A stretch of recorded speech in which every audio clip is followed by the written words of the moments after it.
Okay, here we are. Exciting stuff. We have Dr. Judy with us tonight. I guess it must be winter. Yeah, we just got struck by a big dose of global warming, That's right. and this is, I think it's a rare case that we actually have snow in the ground. If you go out with a magnifying glass, you might find a couple of pieces still.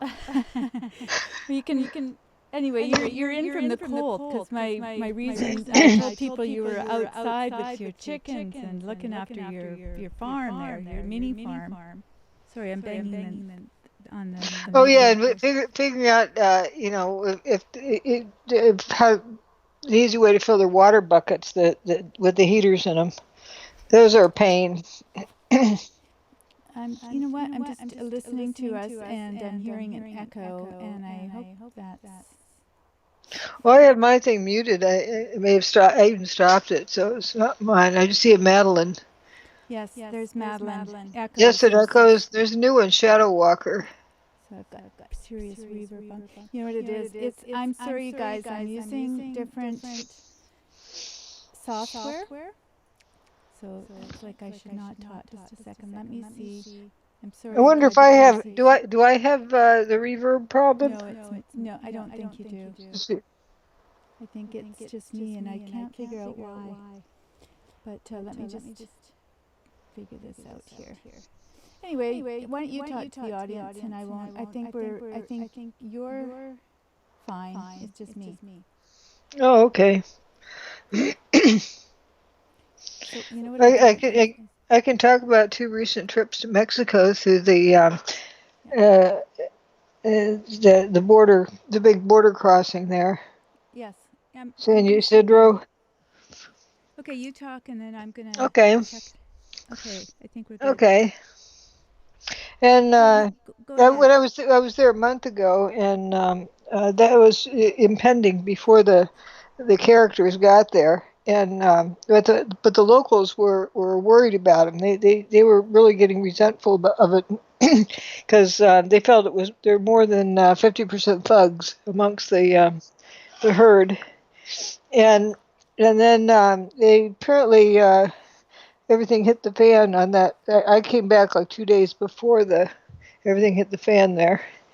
And then I went back out, I guess a week ago, a little over a week ago, and they'd had up the new barbed wire and new fencing stuff, and it was clean sailing. It wasn't. I didn't see an issue at all. Huh. Well, except I did see, a big cement river they have. I was doing the walk across the border deal, and just before you go into the long walkway, you can see that big cement river. And there were some characters running down the cement bank, and some military-looking people at the bottom who stepped out of hiding, and then those characters ran back up the bank again. That's the only action I saw. The characters. So the Yeah, characters. the characters. Yeah, Eh, so okay. Let me just get this here. I'm gonna see if I can hear you here. There. Okay. I'm. I've lost you now. Sorry, I just changed my settings on here. I'm being a pain. The only way that you can do this is live, so I do apologize to people because you can't really test this out unless you're actually on air. And so I'm on air, and I've lost Dr. Judy. I think you guys can hear her. Anyway, go ahead. You talk to the folks, and I'm pretty sure they can hear you. Have I got a? Can you guys let me know if I've got a echo right now? Is there an echo? Okay. I've got Dr. Judy there, and I've got me, and I'm trying not to have an echo. So you just go ahead and talk. Somebody's asking, were you in a caravan? Were you in a caravan? Ha ha ha.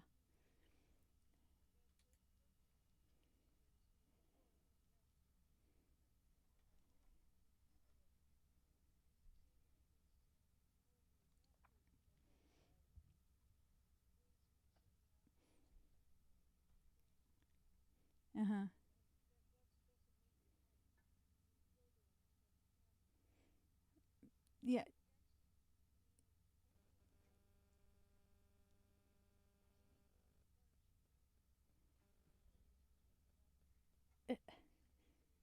good advertising.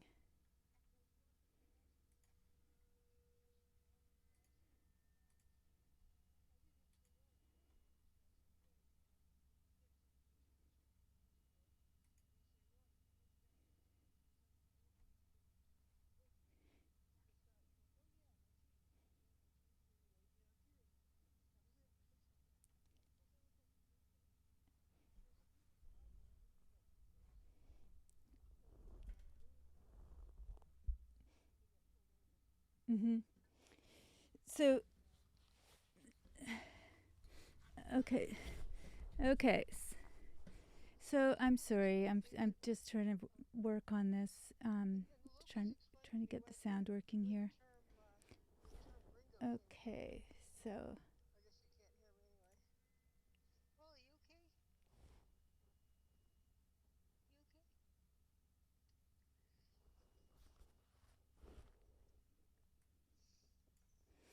yeah, sorry you guys are. I'm glad that you're being patient. It's really hard on YouTube. I do a radio show and everything's fine on there, but it's really difficult because the settings are completely different.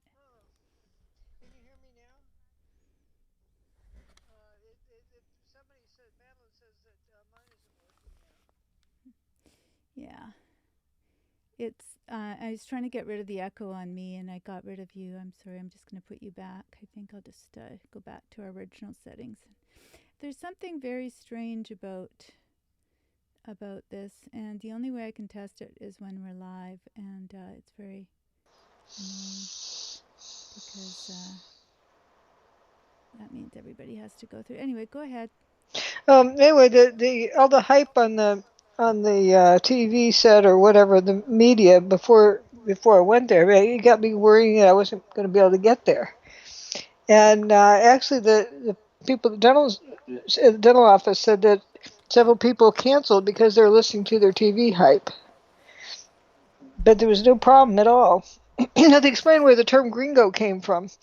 Uh huh. Apparently, back, I guess, the time of the wars down that area, there's U.S. people there in green military outfits, and they want them to go, so green, go.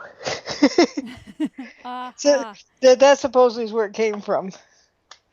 Oh, interesting. I thought it was some sort of Mexican word that meant something really profound, Yeah, like a. Well, there's always some sort of joke to it. It's yeah. like the Hawaiians. What do they call white folk? Well, anyway, it's a joke. It's an But in inside joke. any case, yeah, it's whatever term. I don't care what people call me. But it's identifies somebody. They definitely look different, Mm-hmm. and I look like a gringo, so they didn't need to inspect my passport. But I went past the pre-check stage. These other Right. people that didn't have a passport that looked right, or didn't have one at all, and they got flagged over. Well, so for But those that have just joined us, just to let everyone know that Dr. Judy was just in Mexico, and she's yeah, a just couple talking of about that trips. there was a Yeah. point there where you weren't sure if you're going to be able to get over Oh, the that's border. that's what I thought from the U.S. media, but that's all nuts. That's not the case, and they can't really shut it down because it would be too destructive economically to both sides. Mm-hmm. Because the San Ysidro crossing is this humongous crossing, and people live on one side and work on the other side, and vice versa, and shop on the other sides, and you'd really mess things up. Yes, it would. Well, and I think wasn't that part of the part of the goal, part of the desired effect? Um, one thing also that the locals said, and they see it as similar to the truther groups for 9/11. Mm-hmm. Who organized it? It wasn't an organic movement. It was organized and directed. And the same thing with the people who are trying to get over the border. Everybody just didn't suddenly decide all at once that they wanted to go. Somebody organized it. And those are victims. They got talked into participating and doing all this, but they have no idea why they're doing what they're doing. It's Yeah. Well, it's Yeah, like a lot of people who are co-opted. yeah. If you're seeking asylum, you don't throw rocks at the border guards and run from them. It doesn't make sense. Yeah, no, it's not a good way to get into the country. No, that's the but that's the supposed story that's given. But I don't know what story these other people are given. Maybe they're paid. It was a job. They're paid to do. Who knows? Who knows? Well, But it's a strange thing. I didn't see him. Of course, I didn't go to the neighborhood where they're hanging out. They're actually somebody at the hotel asked this woman asked, well, is it safe to walk around here? And the guys point that away, not that away. mm-hmm, In other words, don't go closer to the arch right. place, and it's no man's land kind of, but the other way is okay. Well, I think what happened is they were actually moved away because there was a big rainstorm, and I think the camp where Yeah, they were staying got flooded was out rained and out a little bit, flooded out. unsanitary, and yeah. Yeah. So probably if you'd gone the week before, you would have they would have been right there. But there was some dispersal going on, so I have no idea Yeah, when I what's was there happening there before, now. it was just like about 2 days before they got there. Yeah, Right. literally, because it was Sunday they got there. I was leaving on Friday before that.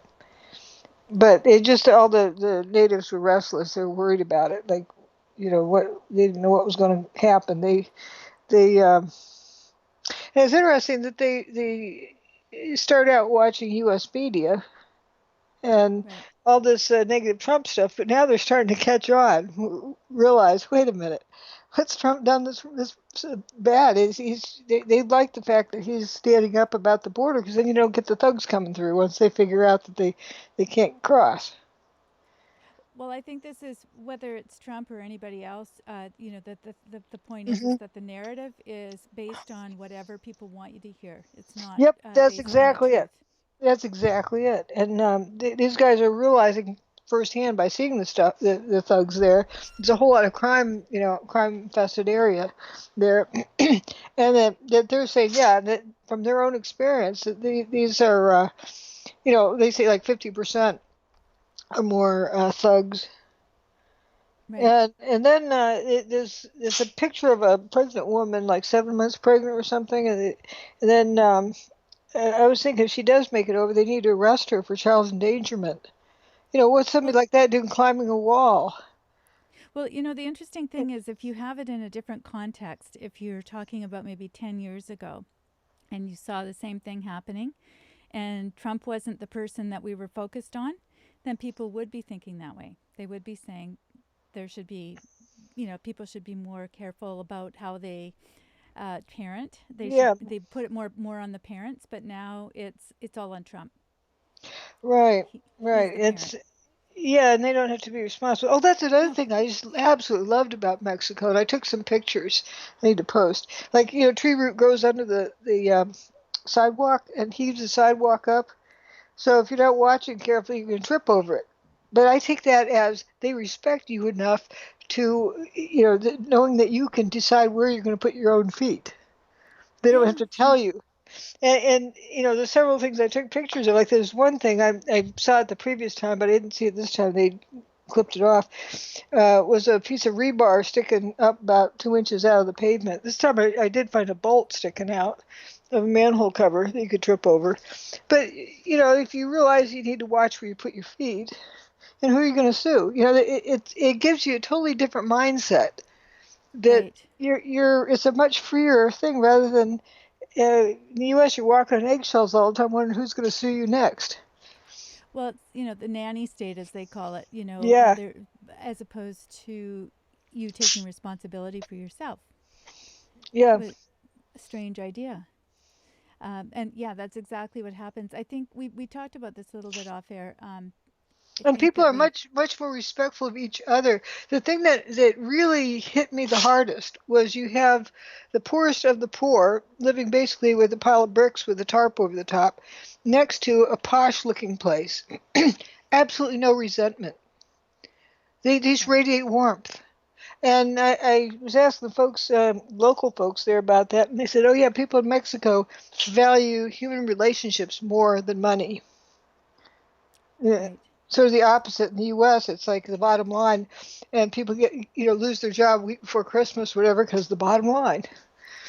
Well, the whole thing about the dentist is interesting to me, and they how they care for people, and the fact that they're actually looking after you as opposed to looking at the bottom line of how many people are going to come through and Exactly. how much they get Yeah. paid.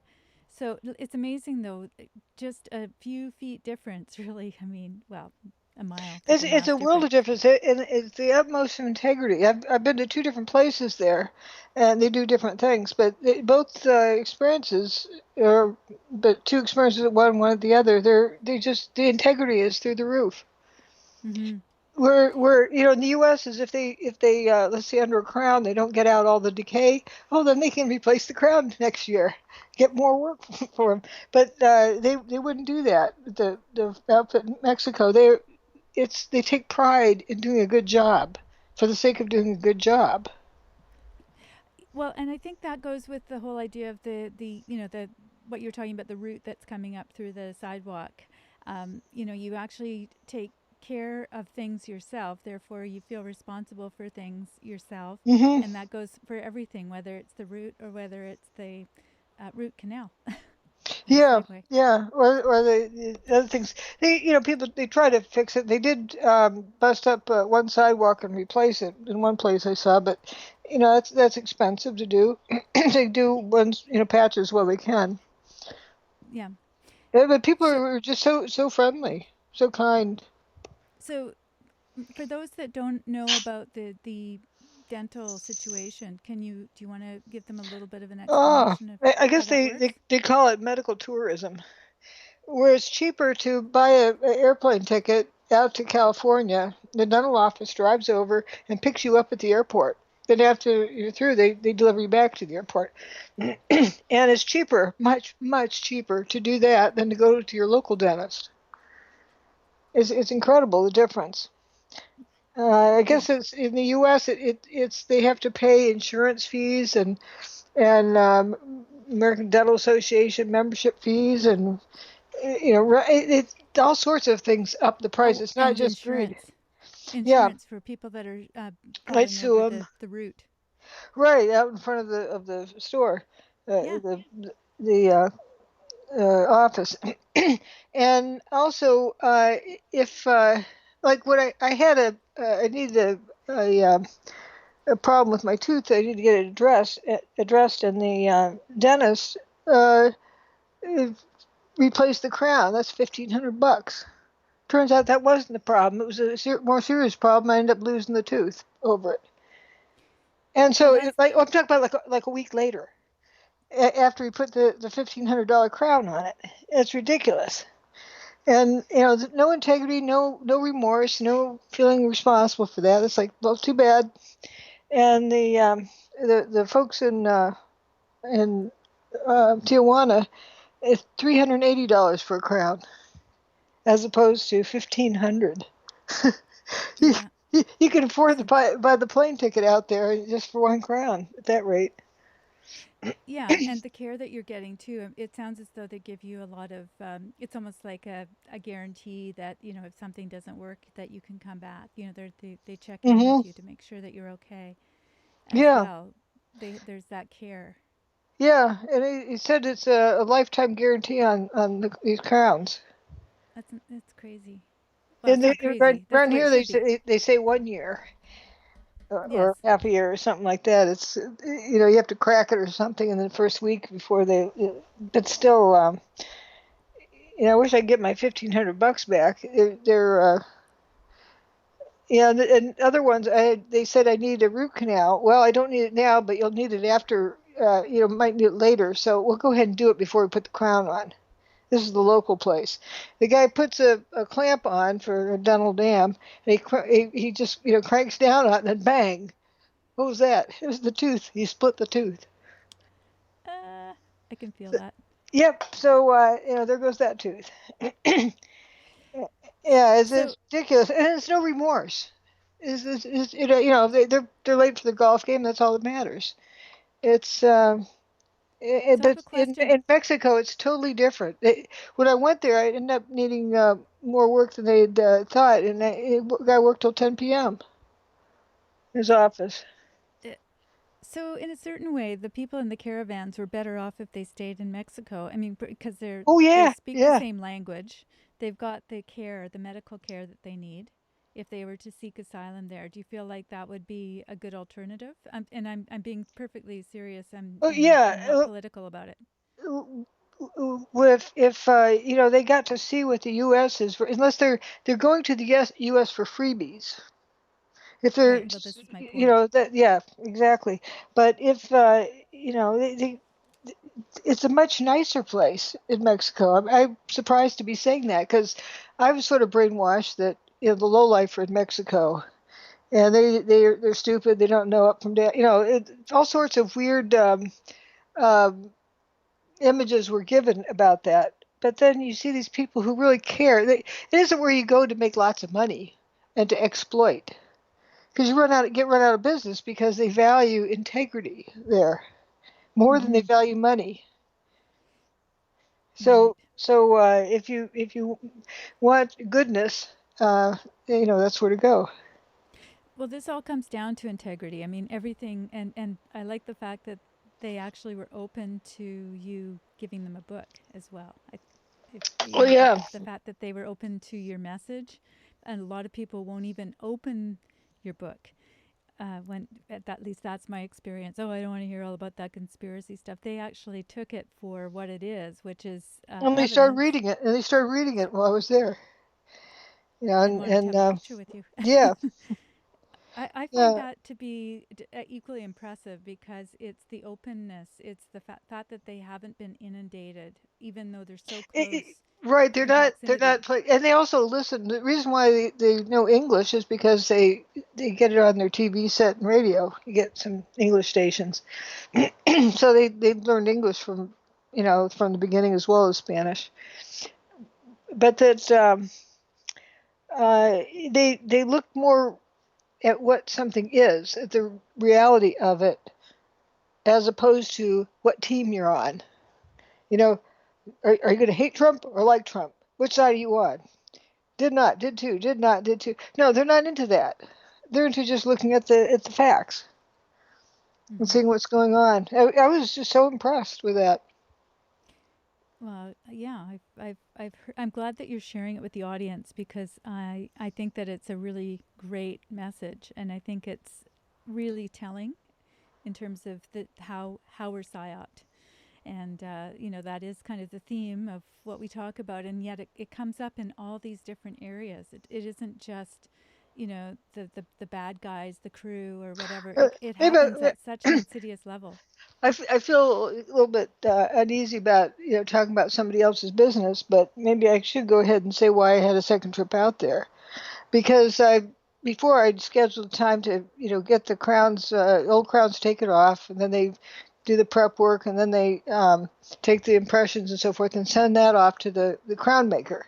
So the crown maker was supposed to come back with the crowns, and but his oven went belly up, and then his power went off, and it turns out he couldn't provide the crowns in time before I had to leave, and Mm. so it wasn't my fault. The dentist's office paid for my return flight. How's that That's for integrity? that that is just beyond belief in our culture. I mean, if it were again 20 years ago, 30 years ago, I could say, oh yeah, that happens every once in a while. But no, that's way above and beyond actually taking responsibility for their Yeah. mistake. And there's another problem that came up. And they sort out whose responsibility it is. They're busy trying to dodge responsibility. They're busy first trying to see what the facts are, and what different things are, and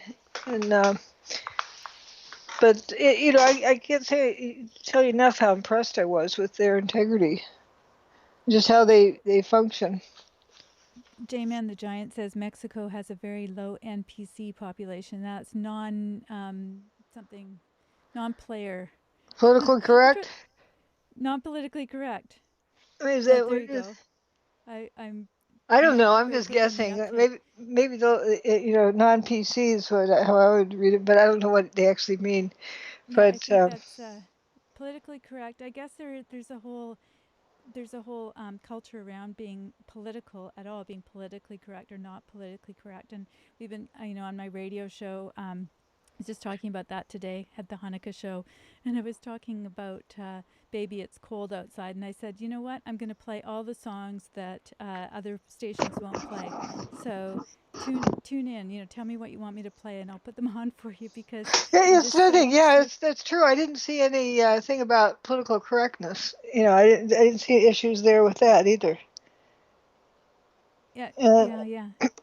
and Oh, also, non-player character, sorry. you go It's to not, maybe it's the same kind of thing, but you go to a grocery store there, and when you get ready to check out, see, I didn't know this at the time. The guy in the line behind me, who's a Mexican, said, "Oh, it's U.S. currency." He saw that I had U.S. currency I was trying to pull out. And so they poke a button on the cash register and it calculates what it is in U.S. currency at the given um, uh, currency rate. And then it pushes the button and now pops the drawer with U.S. currency in it. They have two drawers, cash register drawers. One's U.S. currency and one's Mexican currency. wow. So you don't And have, they, yeah, and their thing calculates what it is in the U.S. amounts, and they when you get change, you get change in U.S. currency too, because that's what's in their drawer. But as soon as you cross over to the U.S. side, the opposite isn't true. You have to have U.S. currency. You can't use pesos. right. Or go to the bank and they'll gouge you for it. They'll give you, Yeah, 10 cents on yeah. the dollar or something. I have no idea what a peso is worth these days, Oh, but it's approximately 20 pesos per dollar. they're going to Uh, they're going to gouge you. Whereas you take it out of the drawer and you say, I'm actually going to give you what the exchange rate is straight across the board. yeah. Is That's Well, they just pretty do it automatically, and very cool. yeah.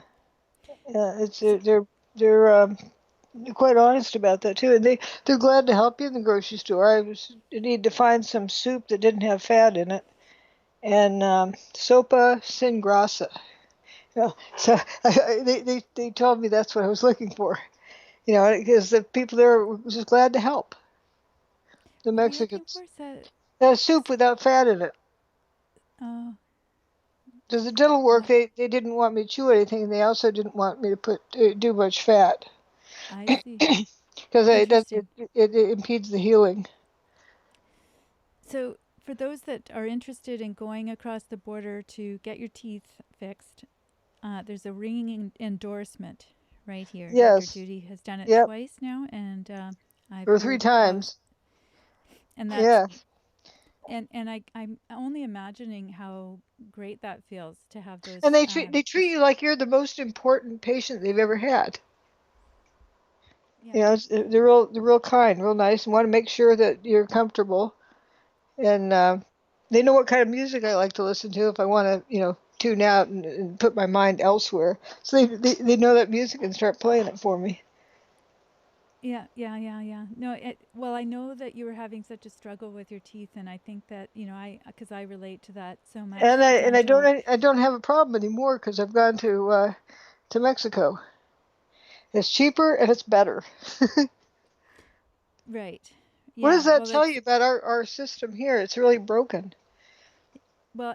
To say nothing of the medical system. I mean, we're just talking about the dental system here. This is bad enough. I mean, it's Yeah, and the medical system is the same thing. And when I was medical coming system is back the same thing. through San Diego, there was a bunch of people that were on the same plane I was on, and they had some various other surgeries, and it was pretty bizarre. I didn't want to, invade somebody's privacy, but I did sneak one picture of the line of people. You know how they load the wheelchair people first? It went way down the hall, the line of wheelchairs, because people had just had surgeries done. They weren't to walking it much yet, Mm-hmm. and so they got wheeled on the plane first. So Yeah. it's interesting. Every, yes, everything about your trip was interesting to me because, there's so many people that have real horror stories about trips period, let alone if they go on a Yeah. medical, or is it a Well, medical, there was two. medical Yeah. tourist?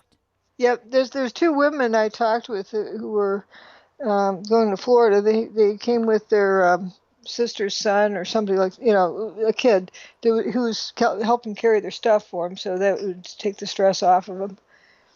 They Right. brought their own helper along to go the rest of the way. But even they had a medical procedure done, and those people even drove them to the airport as well.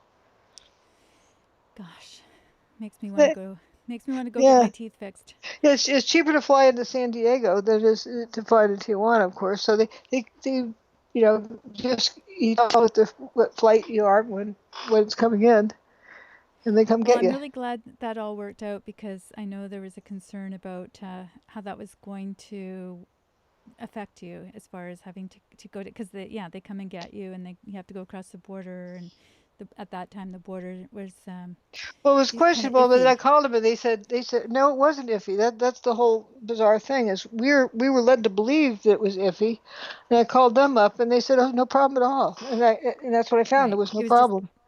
one particular day. I went to look at the Border Patrol Twitter just to sort of see, because I thought that that was at least something that would be authentic, I guess. I don't think the Border Patrol would be tweeting out things that were untrue, but it gets bad when you have to actually go to the tweets rather than to the news because you just can't trust what they're saying. Right.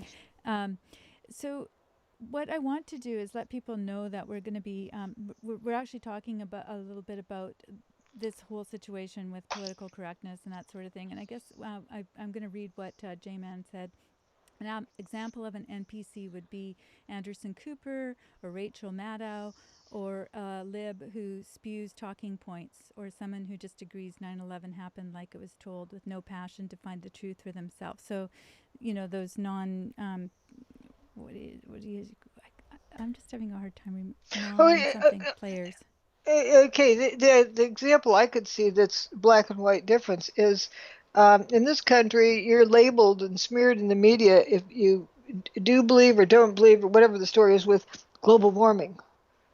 Which side of the fence you are. You better agree with this or we're going to, toss you out the door. You got to say this or we're going to toss you out the door. There's all sorts of stuff. And I understand they just awarded the Heisman Trophy, and they already wrote an article where they dug up on the guy. I mean, within a couple hours, they already had the article done that he had posted something on Twitter 10 years ago or whatever when he was a kid, and that he was against gay marriage or something like that, and Right, they're right. I they're remember they're that. getting that worked up. Like, well, gee, why is there so much effort placed on combing somebody's background to see if you can find something you can hang him with? Has nothing to do with the issues. It doesn't mean he doesn't deserve the Heisman Trophy, does it? It's Well, about this is playing what I football, not about tweets you did 10 years ago. yeah, and I think that it's not so much that the NPCs are just repeating things back. What they're actually doing, if they are looking into things, is they have a narrative. Everything has to play into the narrative, and they put a lot of effort in, like going back, like you say, 10 years to look at a tweet that you posted to prove to everybody that they were right, that they had, they have the scoop on you, and that you actually are a bad person because they say you are because you said something that they don't agree with. That That's they the don't agree kind of with now, work, but they used to agree with that before. But it's whatever is currently the thing they can. whatever. They're Yeah, trying to discredit somebody now, and they go to a lot of trouble to find things that are going to make them look like the bad guy. and it And has nothing. I mean, what does a 4-year-old say? Is that going to follow them? They're not going to be able to be president of the United States because of something they said when they were 4 years old. Where does it stop? yeah, it's a very frustrating world for people that are in the slightest way, if you're sarcastic, if you're ironic, you can't have a sense of humor because people will take you at your word, and then it becomes this big hoo-ha. There are people being kicked off of Twitter left and right because they make some sort of joke or post a meme or something, and it's just sad. It really is. And it's like you're turning off of brains. Like this, um, when I was on the plane, it was really cold, and I was talking about my chickens and whether or not their water was freezing or it was going to be getting cold, and and I said, I kind of snickered and said, yeah, I guess it's global warming creeping up on us. And then she said, I don't believe in global warming. Yeah, Like she yeah. didn't even pay attention to the context of what I was saying. I was saying that as sarcasm about how cold it was. Right, right. There's no And sense of irony yeah. but she couldn't even perceive what I was saying. It was like she had this talking points list based on various keywords, and global warming was a keyword, and then it triggered something on her talking points list. She didn't bother applying the context Yeah, it of it. truly is I a was making trigger. fun of how cold it is. Yeah, exactly. People use that as an expression, the whole idea of being triggered, but it truly, that's what it is. It's this constant sense that it's something that you say could trigger someone else. And I get to the point in my, with my show that I just go, you know what? If you don't like that, then tune it out, Now we're, turn we're it off. getting we're getting to the good stuff here. Yeah, it's this deal with a nation of victims and victimhood. It's who can Yes. be a bigger victim and have more victim tick marks than anybody else, and that's doing the next generation a great disservice. They don't know how to be anything except a victim and helpless and injured and hurt, and they don't. There's no such thing as resilience. Yeah. Well, it's interesting because even I'm noticing in the chat there's a little bit of back and forth. Let's just, let's just be practicing this. And I think this is an Yeah, opportunity for us to all sort of be listening to one another. And you know what I feel is that it's really important to ask questions that rather than to make statements. And so that's one thing that I notice about you, Dr. Judy, is that you will ask people questions, which often will put them on the spot. But it's a way of I'm asking them to making think. I'm right. asking them to think and giving them the opportunity to think. And that's so important. If we become a list of memorized talking points, we're no longer thinking beings. Well, the other thing is that the people that are trying to control us, anybody who wants to control us, will try to get us to fight with one another. And Hmm. basically, we're all on. Let's just say we're all on the same side, if there is such a thing. But I guess if we're wanting to solve the problem, let's be on the side of solving the problem and not on the side of creating more problems. And so I think that's the when we see that tactic being used, where it's let's get everyone to fight with one another, even if we're basically on the same page.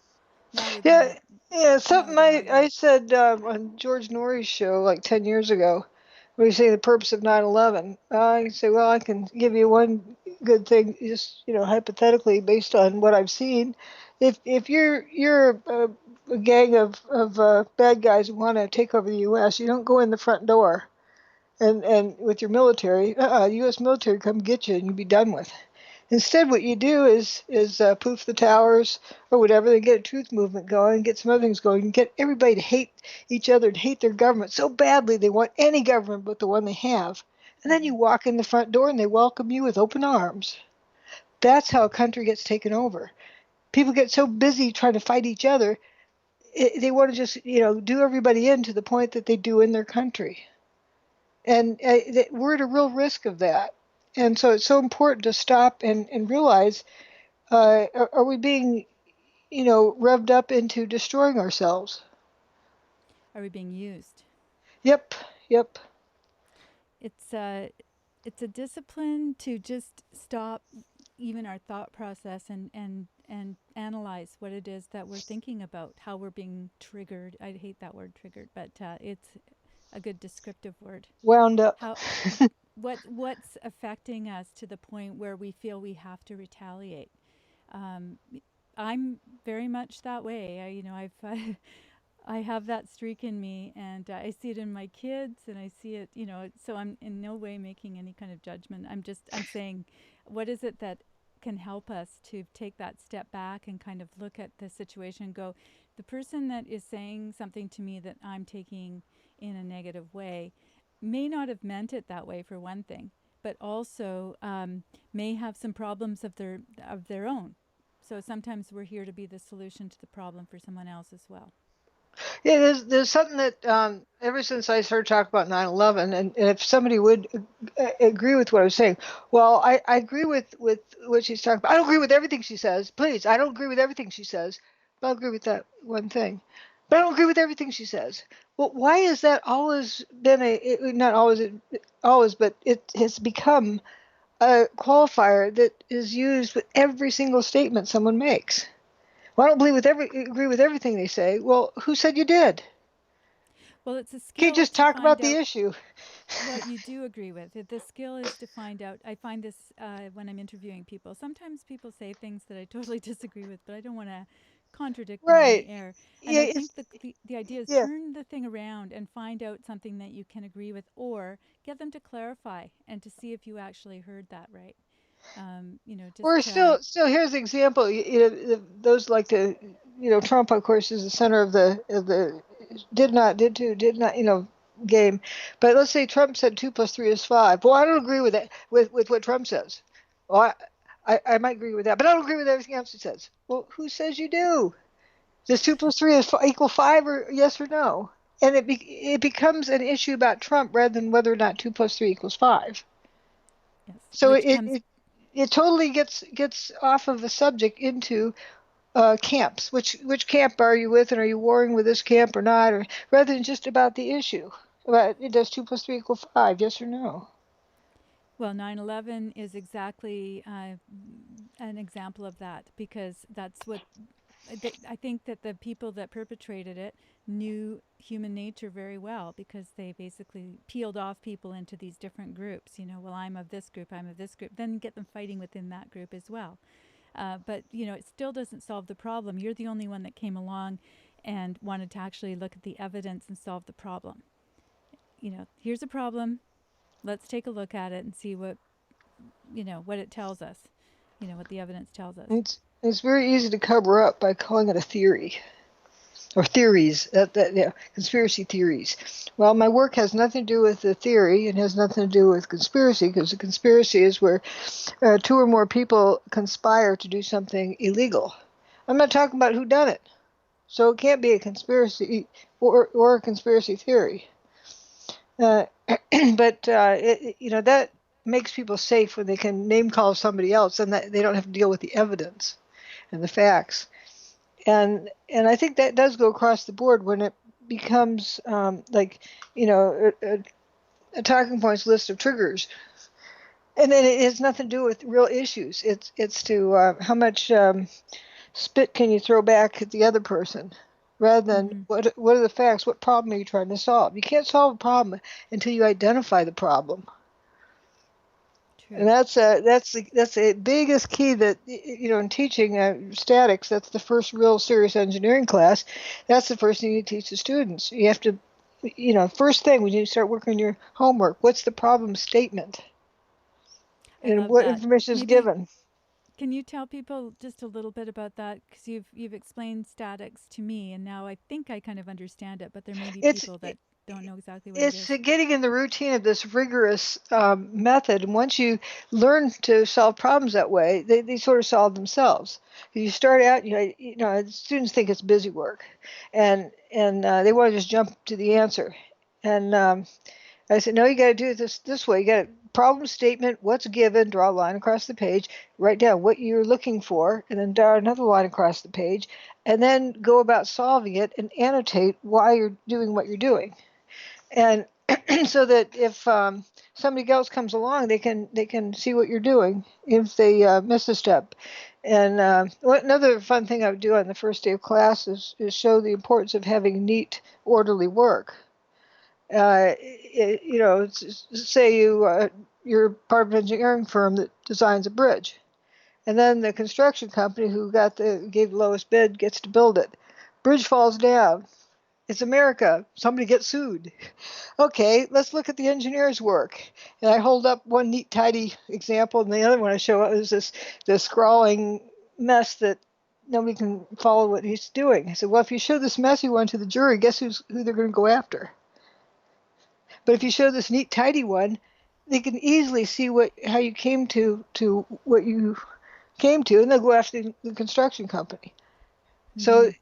but once you get in this routine, and a lot of students think it's just dumb busy work. Okay, they're gonna go ahead and do the busy work while they're watching TV. Then pretty soon they just solve the problem.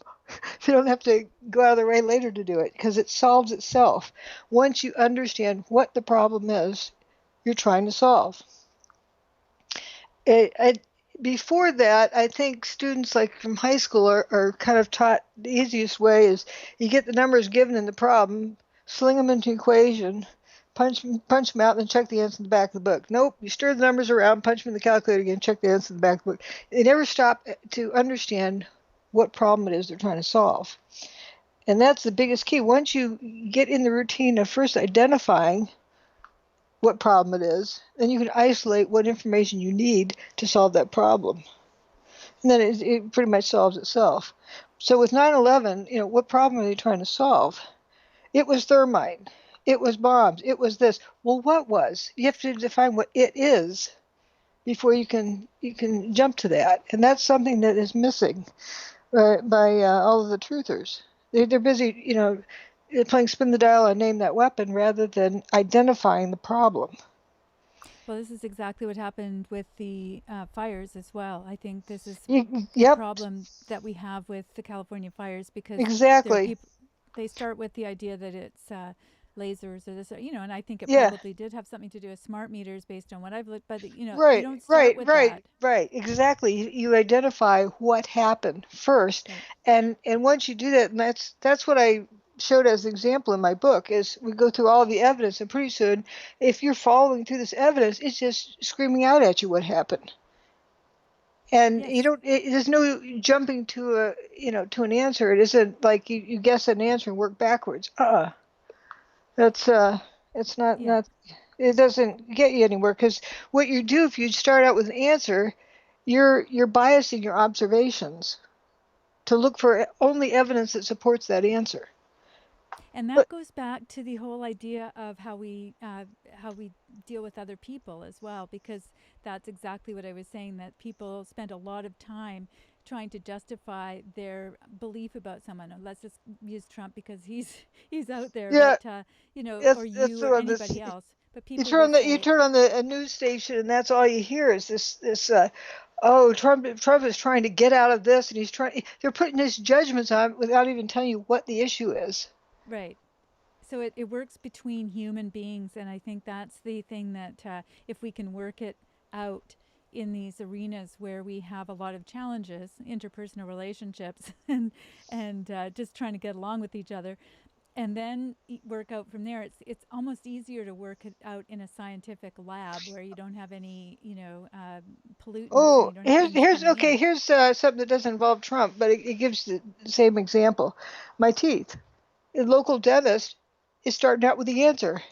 Ka-ching, more another crown because that gets him more money. It doesn't see what's wrong, and the guy in Mexico first determined what the problem was. He first evaluated the teeth to see what the problems are. Otherwise, you're going to have a lot of teeth getting taken out. Yeah, I or getting destroyed or something like that. It's Well, I have kind amazing of how a they jump to a conclusion and then everything is done to support that conclusion. They don't evaluate what the problem is first. I have a personal kind of story, but I think that it's relevant to this because it's pretty life and death.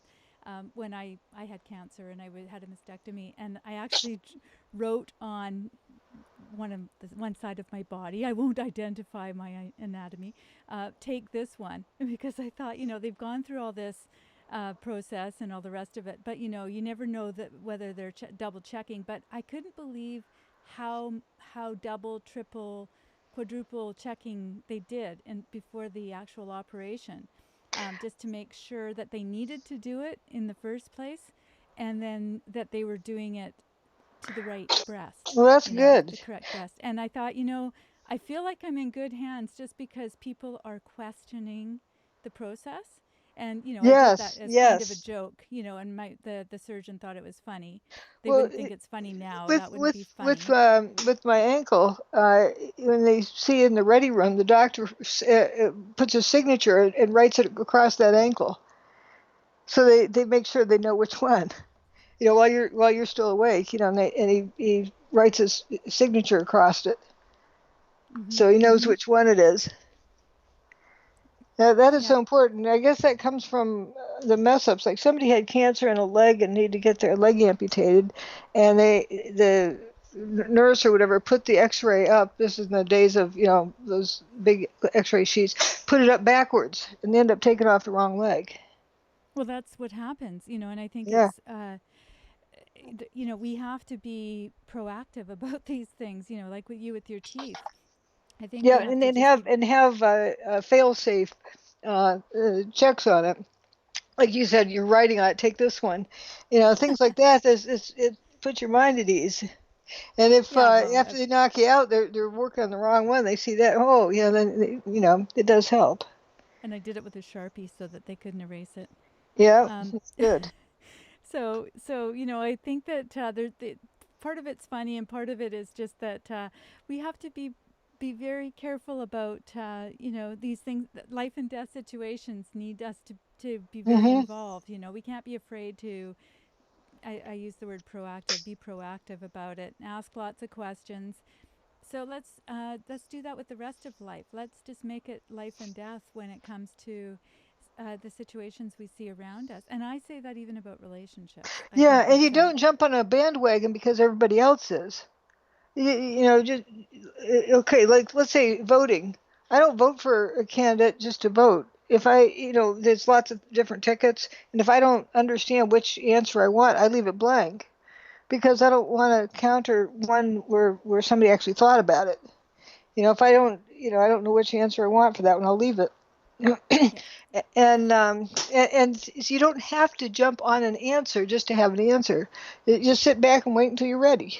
it's very For zen. whatever. Okay, well, you know what I'm going to do? I'm going, because we get into this where we chat about so many things, and I could do that All all day. right. But Yeah. we want to actually show a video that you had shown to me, and we want to share it with everybody. So, do you want to set this up? Yeah. Yeah. And I first heard about it on the radio. I was driving the car someplace and heard it on the radio, and the people who were calling into the show to talk about it didn't get it. Just didn't get it.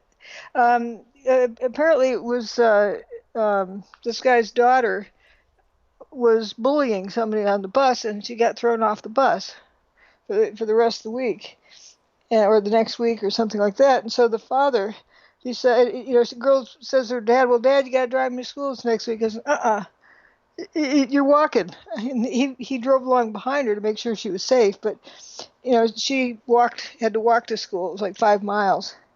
And the callers in to the radio show were saying, well, they didn't see how that related at all for punishment for bullying on the school bus.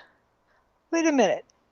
She doesn't appreciate having to behave in public, on the school bus until she realizes that's, what do you call it, a privilege to ride on the bus. Then just take that privilege away and see what she likes with the alternative, walking to school. Okay, well, let's just play this. I think her Yep. dad's name is Matt, and hopefully this And will he listen. explains it better. Okay, here we go. This lovely lady is my 10-year-old daughter. A little background into this video that's being shot this morning.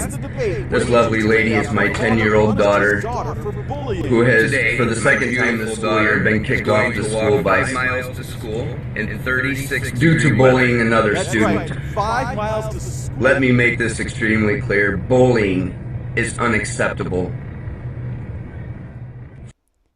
Sorry, starting that again. I can't hear it. Again. Yeah, I had both of them going together. Here we go. A little background into this video that's being shot this morning. This lovely lady is my 10-year-old daughter who has, for the second time this school year, been kicked off the school bus due to bullying another student. Let me make this extremely clear. Bullying is unacceptable. Friday, when my daughter brought home her paperwork for her bus suspension, she said, "Daddy, you're going to have to take me to school next week." As you see this morning, she is learning otherwise. A lot of children today feel that the things their parents do for them is a right and not a privilege, such as parents taking their children to school in the morning, or even bus rides to school in the morning. All of that is a privilege and should be treated as such. So today, my beautiful daughter is going to walk 5 miles to school in 36-degree weather. I know a lot of you parents are not going to agree with this, but that is all right. Because I'm doing what I feel is right to teach my daughter a lesson and to stop her from bullying. So children, if you're watching this, please understand that bullying is unacceptable everywhere and will not be tolerated. Thanks, everyone. Have a great day. Okay, it's finished. That was the first bit. That was the initial video with, I believe his name is Matt, and he was following his daughter the 5 miles. And, you know, I thought about that too. It's punishment for him as well. Yep, yep. And but he's a caring father, is wanting her to learn something, and it's taken more time out of his day to have to go the speed that she walks. But it's yeah, it's a very good lesson. But what I was shocked at is how many people. It was like 5 or 6 of them that called into this radio show, and none of them saw the connection. Mm-hmm. They thought the punishment didn't fit the crime. It had nothing to do with it. Huh? That, you know, if you can't act like a civilized person on a bus, you know, you don't get to have that privilege. Right, and yet this created quite a bit of controversy, as I understand, and we will be showing. Let's just show the video of the response. Okay. Okay. This lovely lady is my 10-year-old daughter. Tough love, or did he go too far? That's the debate raging today after a father punished his daughter for bullying. Today, my beautiful daughter is going to walk 5 miles to school in 36-degree weather. That's right, 5 miles to school in the cold. Matt Cox says his daughter Kirsten was kicked off the school bus for 3 days for bullying another student. He posted this video on Facebook giving a narration as he followed little Kirsten in his car. She said, "Daddy, you're going to have to take me to school next week." As you see this morning, she is learning otherwise. Parents need to hold their kids accountable. So that was me showing how I'm holding my kid accountable. Bullying is unacceptable, especially in my household. The Toledo, Ohio girl says she's been picked on too. I was bullied many times by bigger kids than me, and smaller kids. How did that make you feel? Sad. The video is triggering mixed responses on social media. Good for him, well done. But there's this too. Bullying the bully, never-ending cycle. I know a lot of you parents are not going to agree with this, but that is all right. The ladies of the talk were split, but they did agree on one thing. To me, to make them be out in the cold and video it and post it, which has a shame. I don't agree with the posting. The posting should never, ever happen. Cox is sticking to his guns. Lesson learned. Still has all her extremities intact, is happy and healthy, and seems to have a new outlook on bullying. Other parents have come under fire for similar acts of discipline. This right here is just old school simple parenting. This 10-year-old from Virginia was made to jog to school in the rain by his dad after he was kicked off the school bus for bullying. Now this latest tough love controversy. This lovely lady is my 10-year-old daughter. Okay, well, I'm sorry that you couldn't see that. Could you see that on? I saw it on through your show, through the delay, but I get it. Yep. So anyway, it's over now.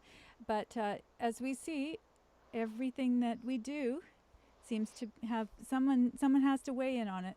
And judge it. Somebody's got an opinion. Yep. So how did you feel about that whole situation? I really liked the idea that if father was, obviously he was caring to drive along with her, but was making the point that, yeah, if next time you think about bullying on the bus, you think about, how much you enjoy riding the bus versus having to walk, and be a civilized person. Well, it's this whole idea that we need to have, as adults, we seem still to need to have a dad that's going to do that. We still need someone that's, challenging us not to be a bully, because we're still bullying. I mean, online, it's, because we're anonymous, I suppose, that seems to be the thing.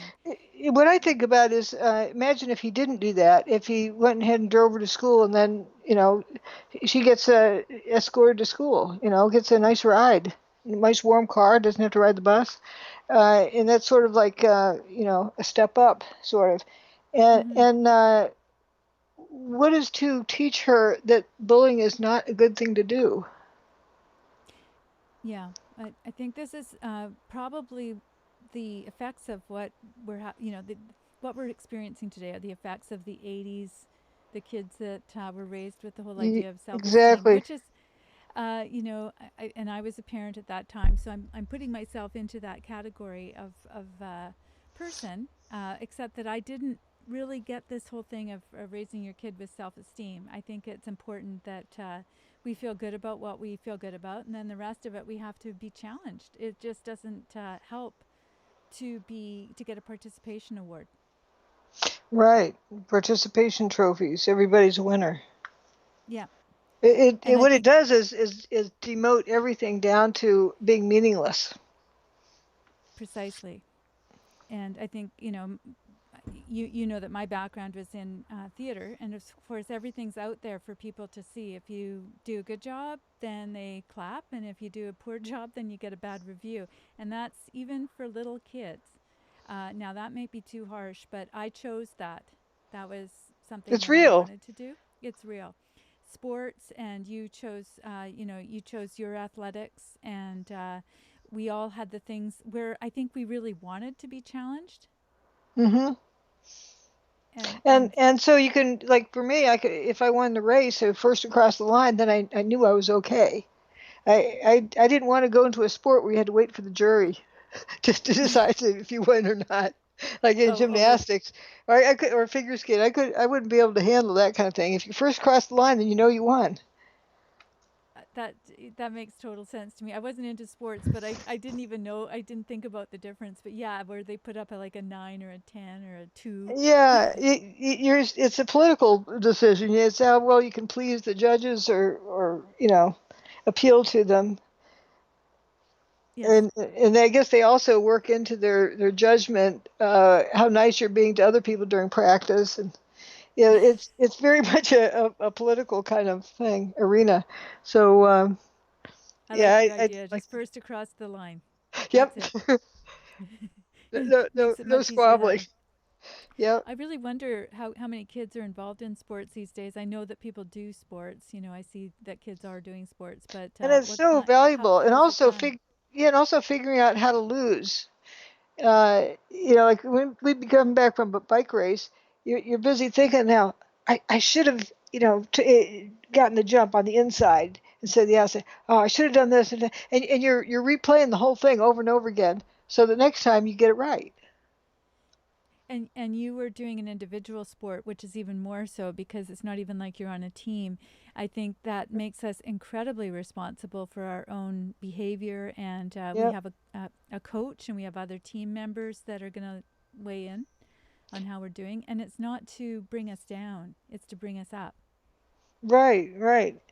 It's there's so much that is, but it needs to be real. It isn't. Participation trophies don't have meaning because they're not real. So we've talked about the school system, and I think that that's one side of the thing. But I think that there are parents that are feeling like they can't really do the things that they feel that they should be doing. I mean, they must have some sense that their child needs to be disciplined. But this guy is, mind you, he's posted this on social media, but even if we were to do it in his neighborhood and people caught on, they'd probably tell him what they thought, whether he wanted to hear it or not. They probably give him an applause, because I think he was trying to set the bar for others. Like, if you don't want bullying happening in our schools, what are you going to do about it?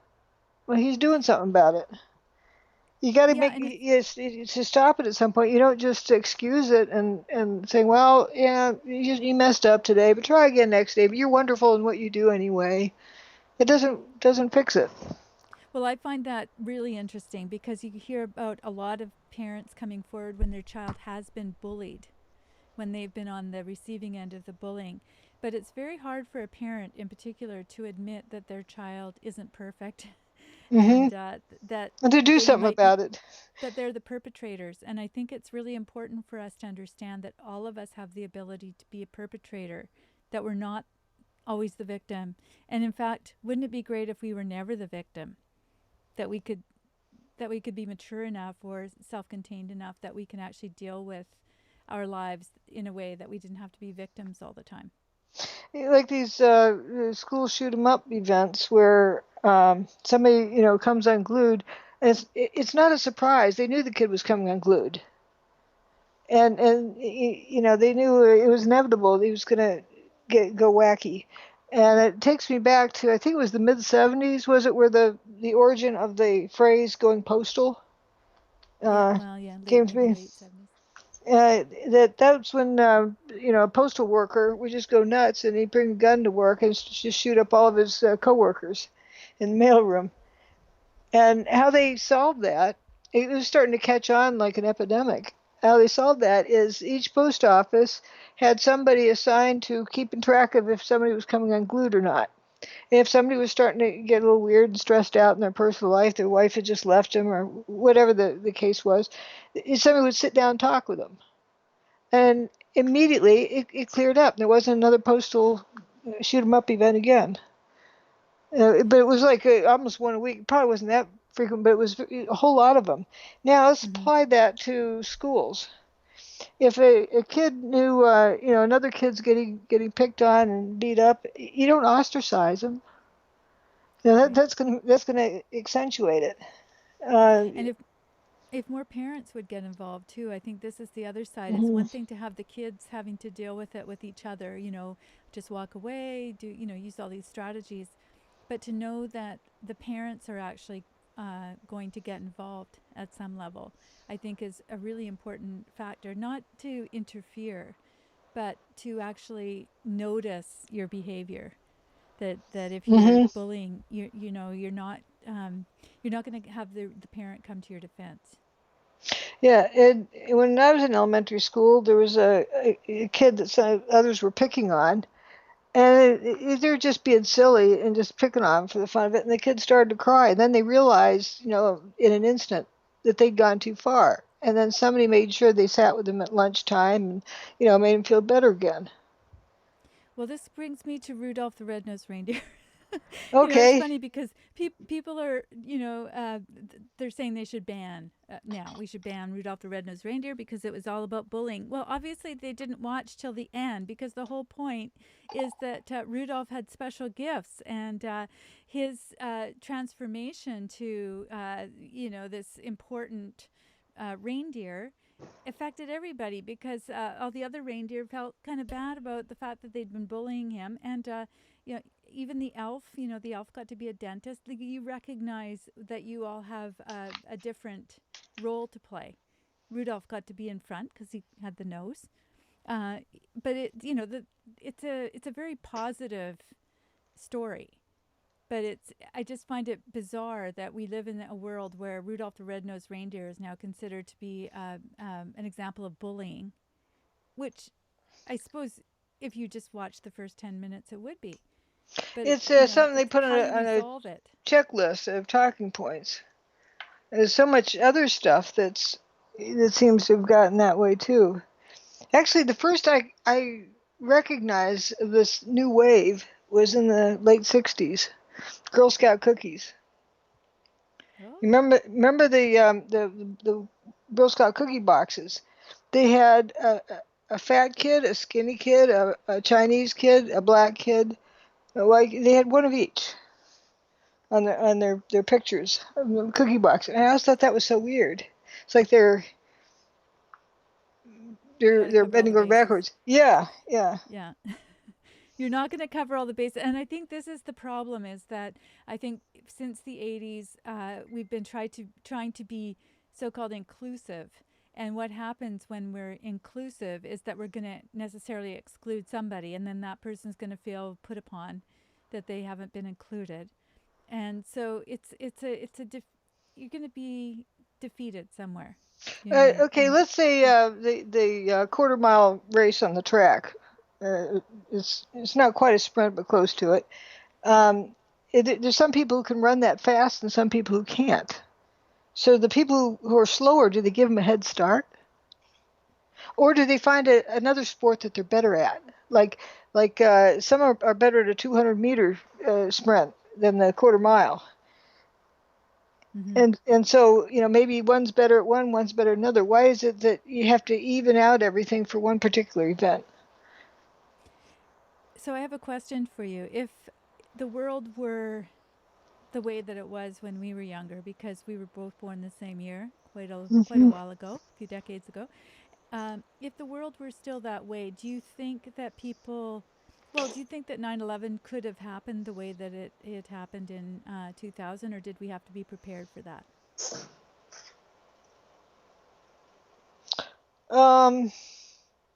I think people were prepared to an extent because of the reaction to Muslims.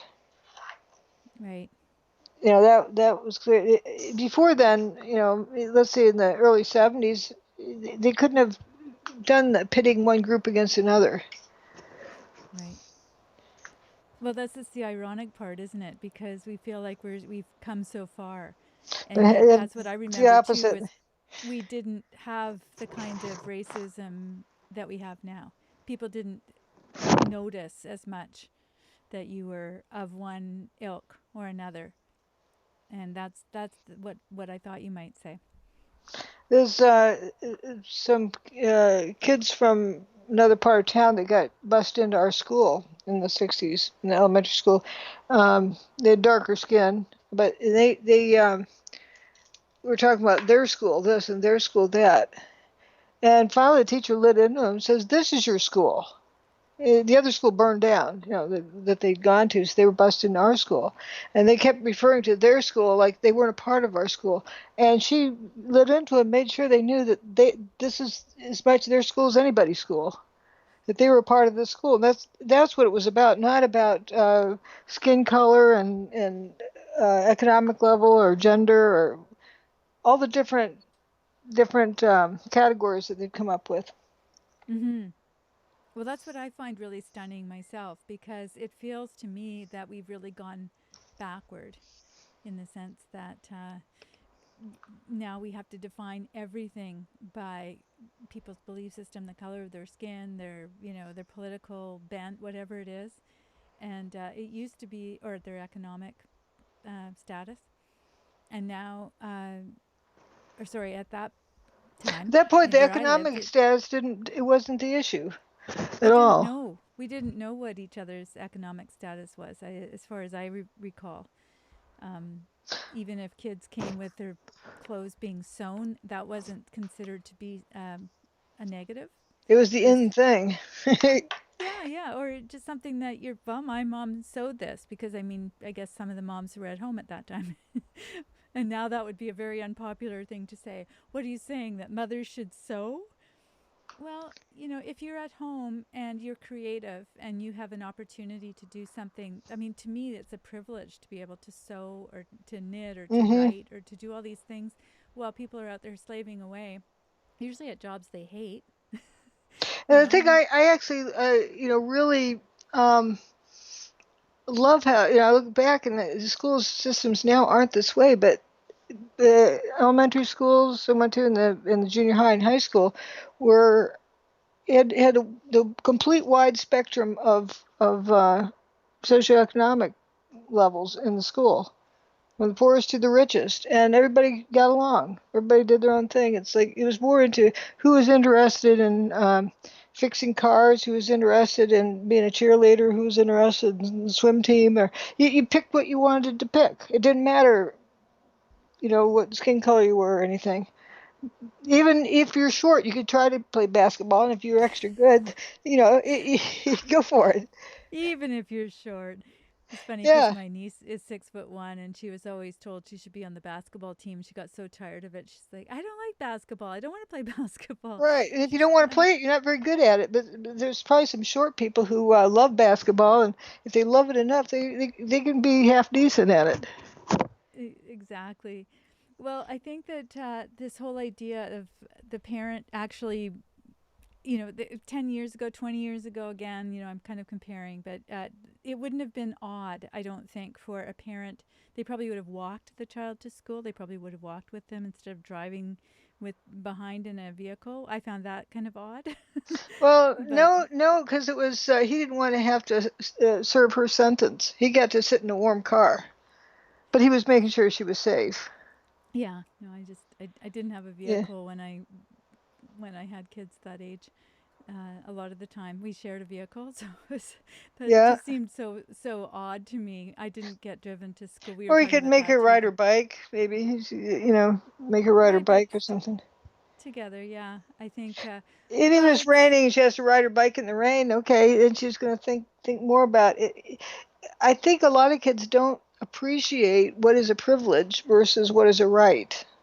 Yes.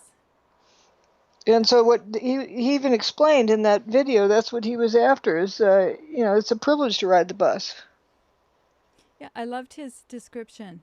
I'm not sure what people feel about in the chat. I think we've got some people that agree that we are living in we live in such a privileged world, and people are so ungrateful for everything that they have, that I think if we can start early in life getting people to be accountable, that at least is a first step. It's nice to see. I think it'd be good to go to Mexico and live there for a month or so for people to give them a different perspective. I visited some folks there in this community, not Tijuana but elsewhere, and it was really a shock. You see this run down pile of rubble with a tarp over the top of somebody's home next to this posh place, and there was no resentment. This woman I visited was just radiating warmth.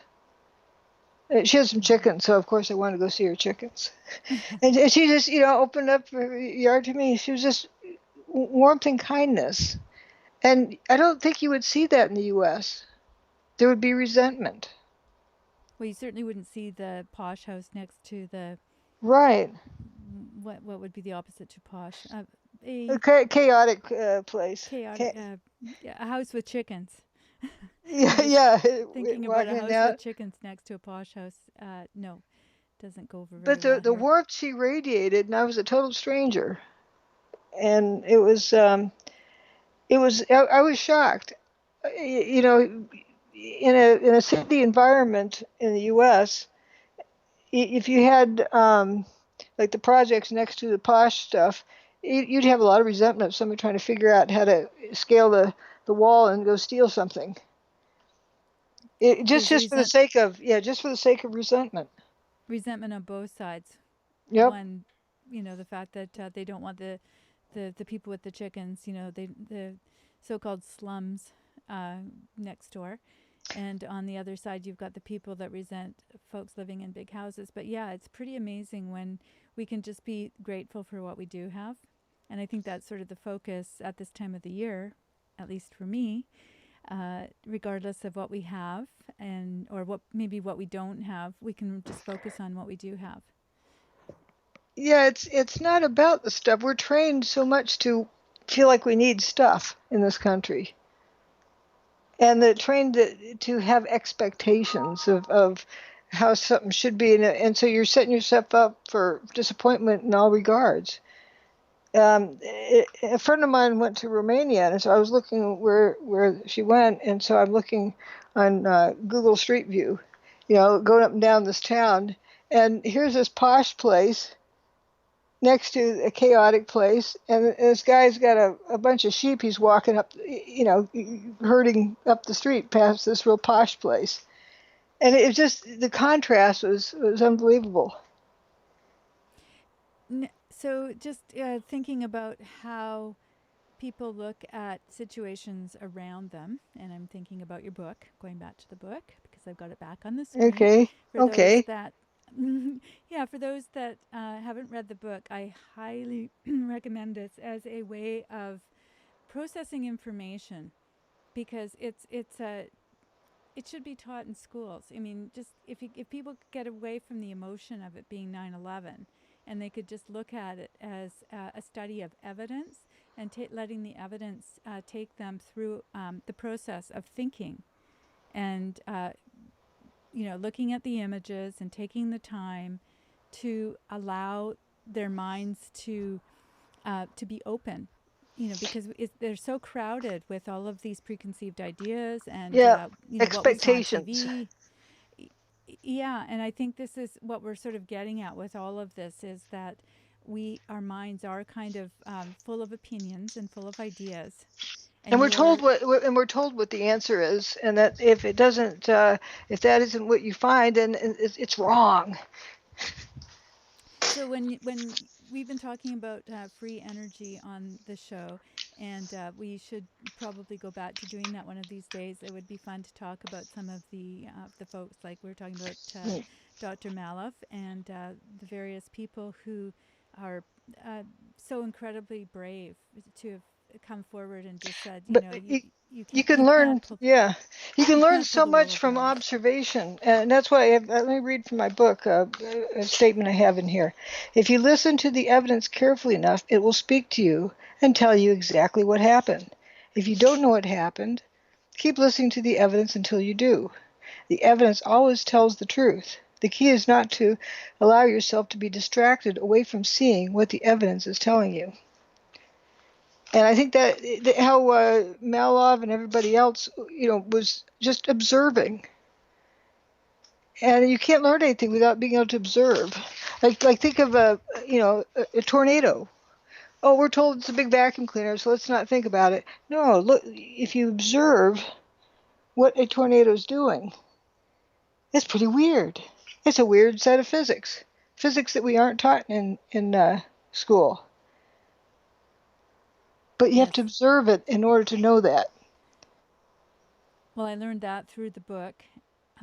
I had no idea really what the dynamics of a tornado were, and all of a sudden I became quite interested. You start to look at the pictures, and I think that's the thing about your book is it's very visual. And for me, going from the visual and then going deeper, like just going, oh, gee, why is there a straw going through that tree? That makes no sense. But often people are taught to interpret, oh, that means such and such. Okay. Like it was flying so fast it stuck in the tree. Okay. They don't stop and think about it and realize what's actually, like for example, a few years ago, there was those flying trucks in Texas during a tornado. Big trailers for the semis, the tractor trailer things. It was just the trailers. They'd go like 200 feet in the air, and then they get set back down. A little bit rough, but they didn't get demolished when they landed. They might have just slumped over a little bit. You didn't see dumpsters flying through the air, just trailers. So if you notice, there's a trend here.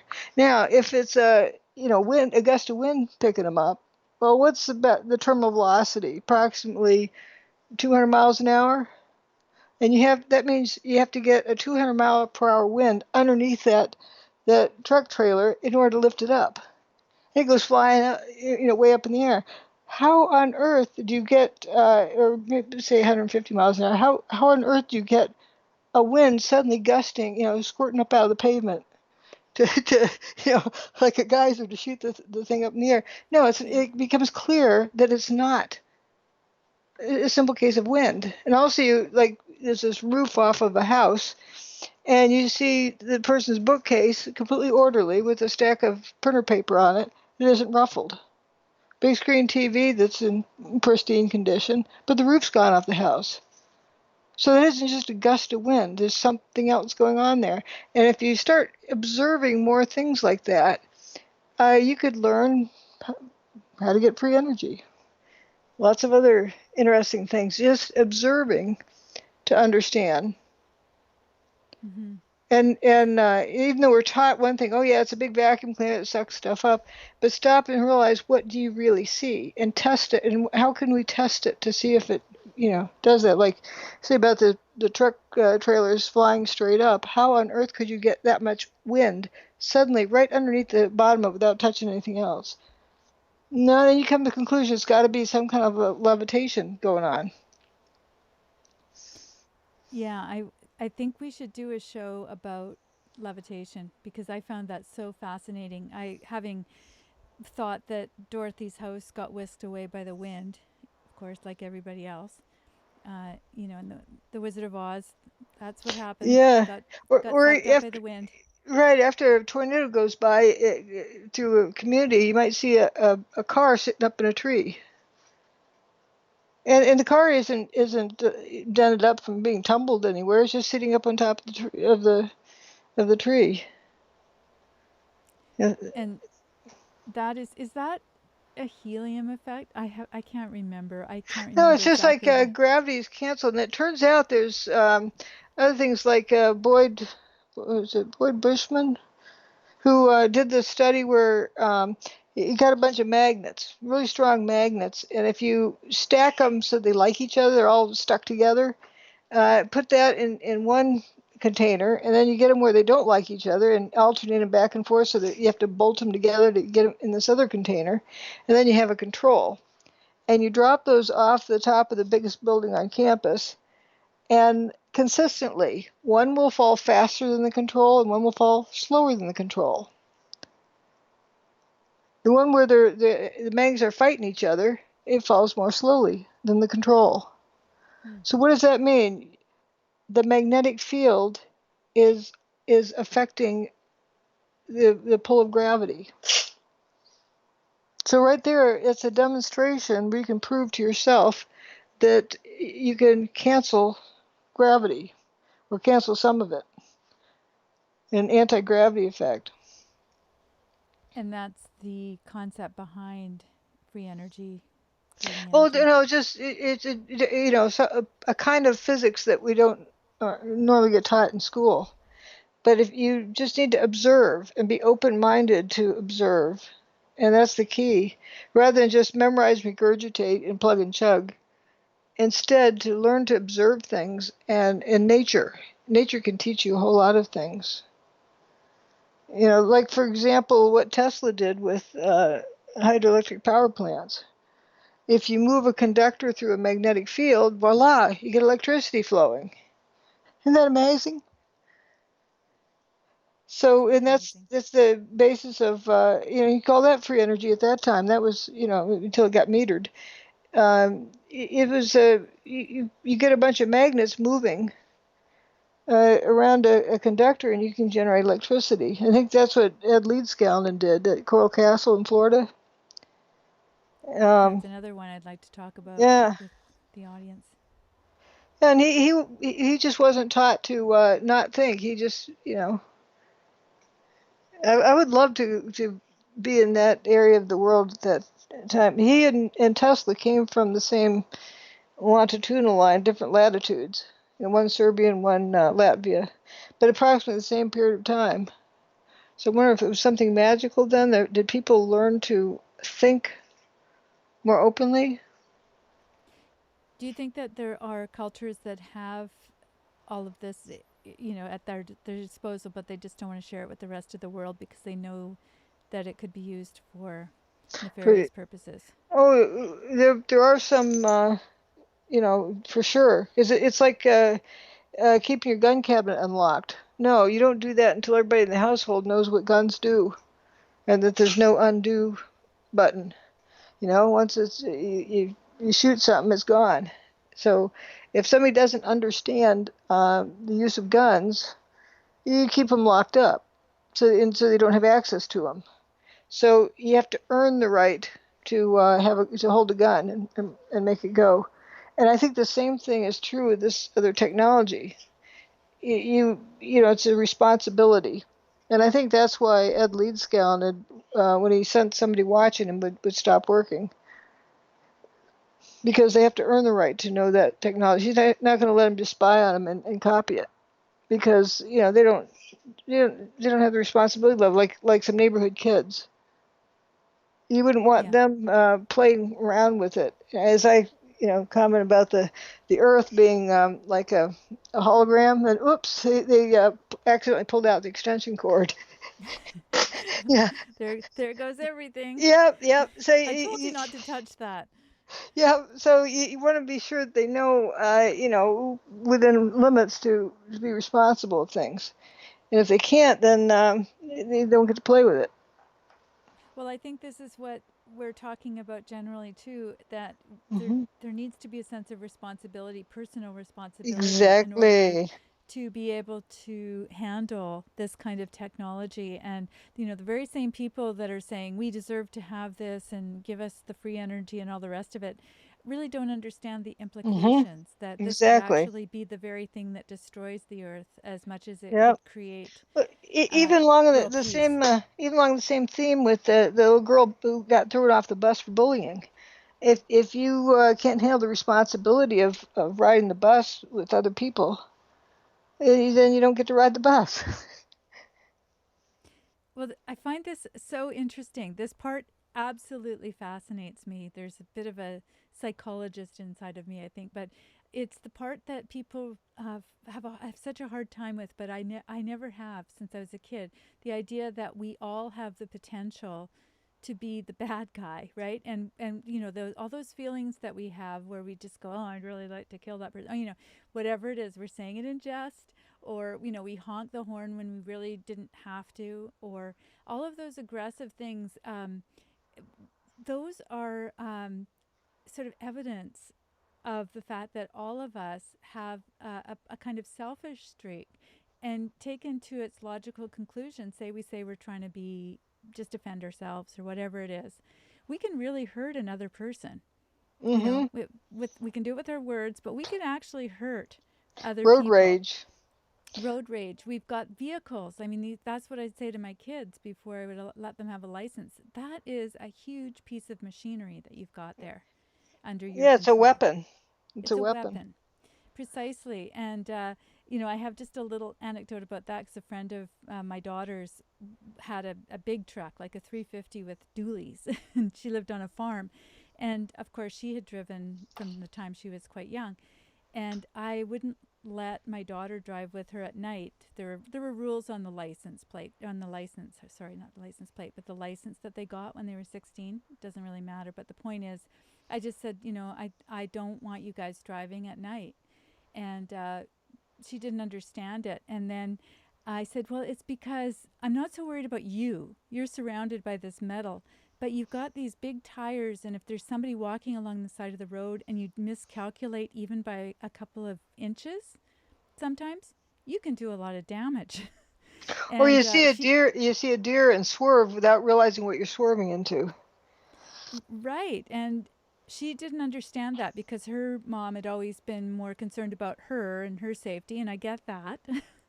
Totally get that. But, I sort of think about the other people on the road and these 16-year-olds that are with these great big vehicles that are actually too fast for them or too big for them. They're just inexperienced. It's not a comment about being 16. When you're 26, you'll have 10 years of experience driving that vehicle. So there's certain logical consequences that you don't want to have happen when it comes to this kind of technology. And you don't want it to be because even Tesla, I think he started a building started to come apart. Oh, he's using a vibration thing. Can see how vibrating at the right resonant frequency of the building. There goes the building. Oops. Resonance is an amazing thing, and anybody that listens, I think that's what we love about music too, is there's a resonance there, and when it hits a certain note, it has an effect on our bodies and our minds. So resonance is a real thing, folks. And I think this is a lot to do with the resonance, what happened on 9/11. People aren't really understanding the technology for what it is. It's there in nature. You know, you Yeah, have to. yeah, and it's important to observe and also to know what it is that you know, and know that everything else you don't know. And just because you don't know the answer, you want to know the answer, so you guess at an answer and then decide that's the answer. You're fixing to mess up. It's okay to not know everything. It's okay not to know everything. And I want to comment about something that PJ says in the, first of all, he said that gravity, PJ, whoever PJ is, says gravity does not exist. Well, the effects of gravity we can quantify. We can take a look at it, and there's a sort of mathematical equation that you can figure out. The problem is people look at that as being gravity. That is the effect of gravity, just like wind. When the trees move, that's the effect of the wind, because we're not really seeing the wind per Right, se. And if you right. can sort of separate those two ideas, that was really helpful for me at a very young age, because my cousin was a nuclear physicist, and he helped me to work through some things because he was quite smart. But he was able to sort of dumb it down for me. But what he said is that really we don't know what gravity is or where it comes from. We're still trying to figure that out. And that's why Einstein was able to come up with a new theory. Got Newton, he has a theory. Then those are Well, theories. and people will argue about that, but one thing we do know is something that's observable, like this equals that. And it's but they don't know why it equals that. Just like the force is mass times acceleration. It's an observable characteristic, but it's not. It doesn't come from knowing what gravity is, but I think that it can also vary quite a bit. But Project Winter Haven, we can jump into that one, where you know how electricity and magnetism are sort of like two sides of the same coin. Mm-hmm. And you move a conductor through a magnetic field, and you get voila, electricity, and the other way around. That means that, and if you can use magnetism to change gravity, well, then you can use an electrical charge on the airplane wing to make the airplane lighter and go faster. And so that's what Project Winter Haven was about, is figuring out how to put an electrical charge on like airplane wings and cause them to do things. I haven't heard of that.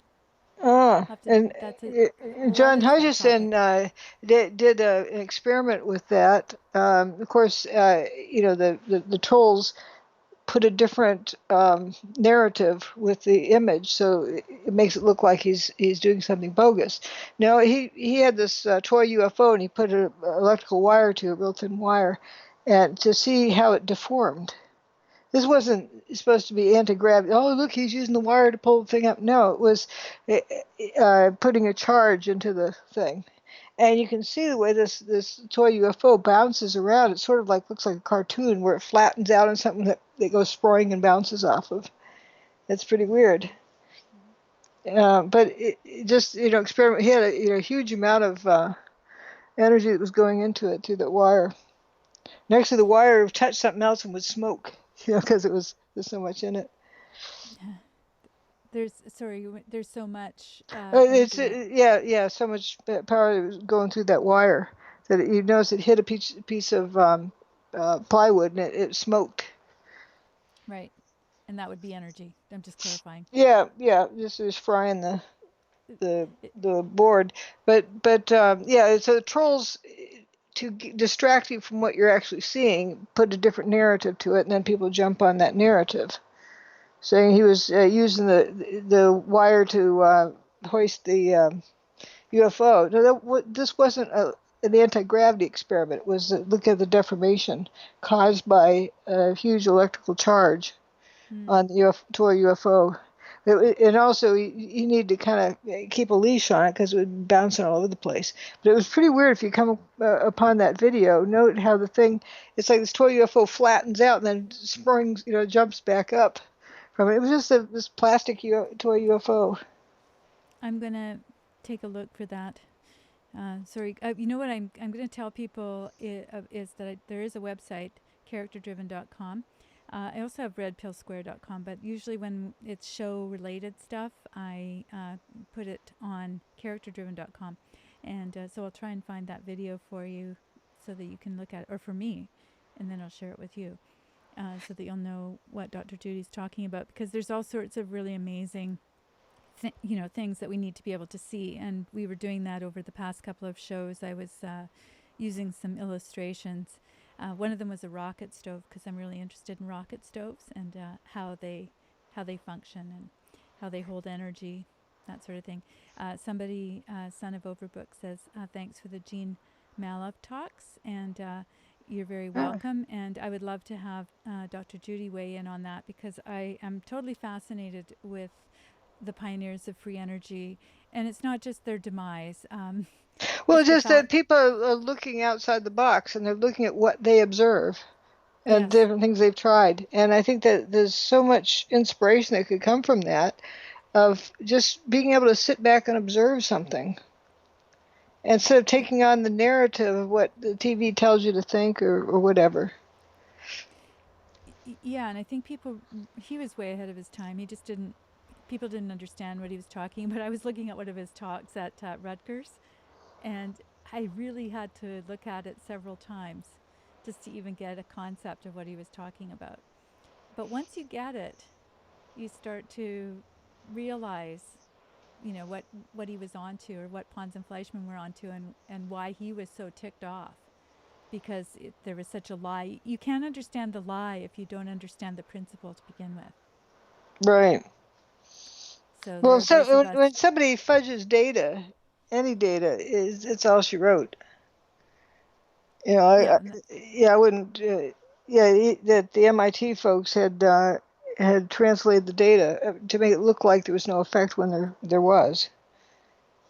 They shifted the data.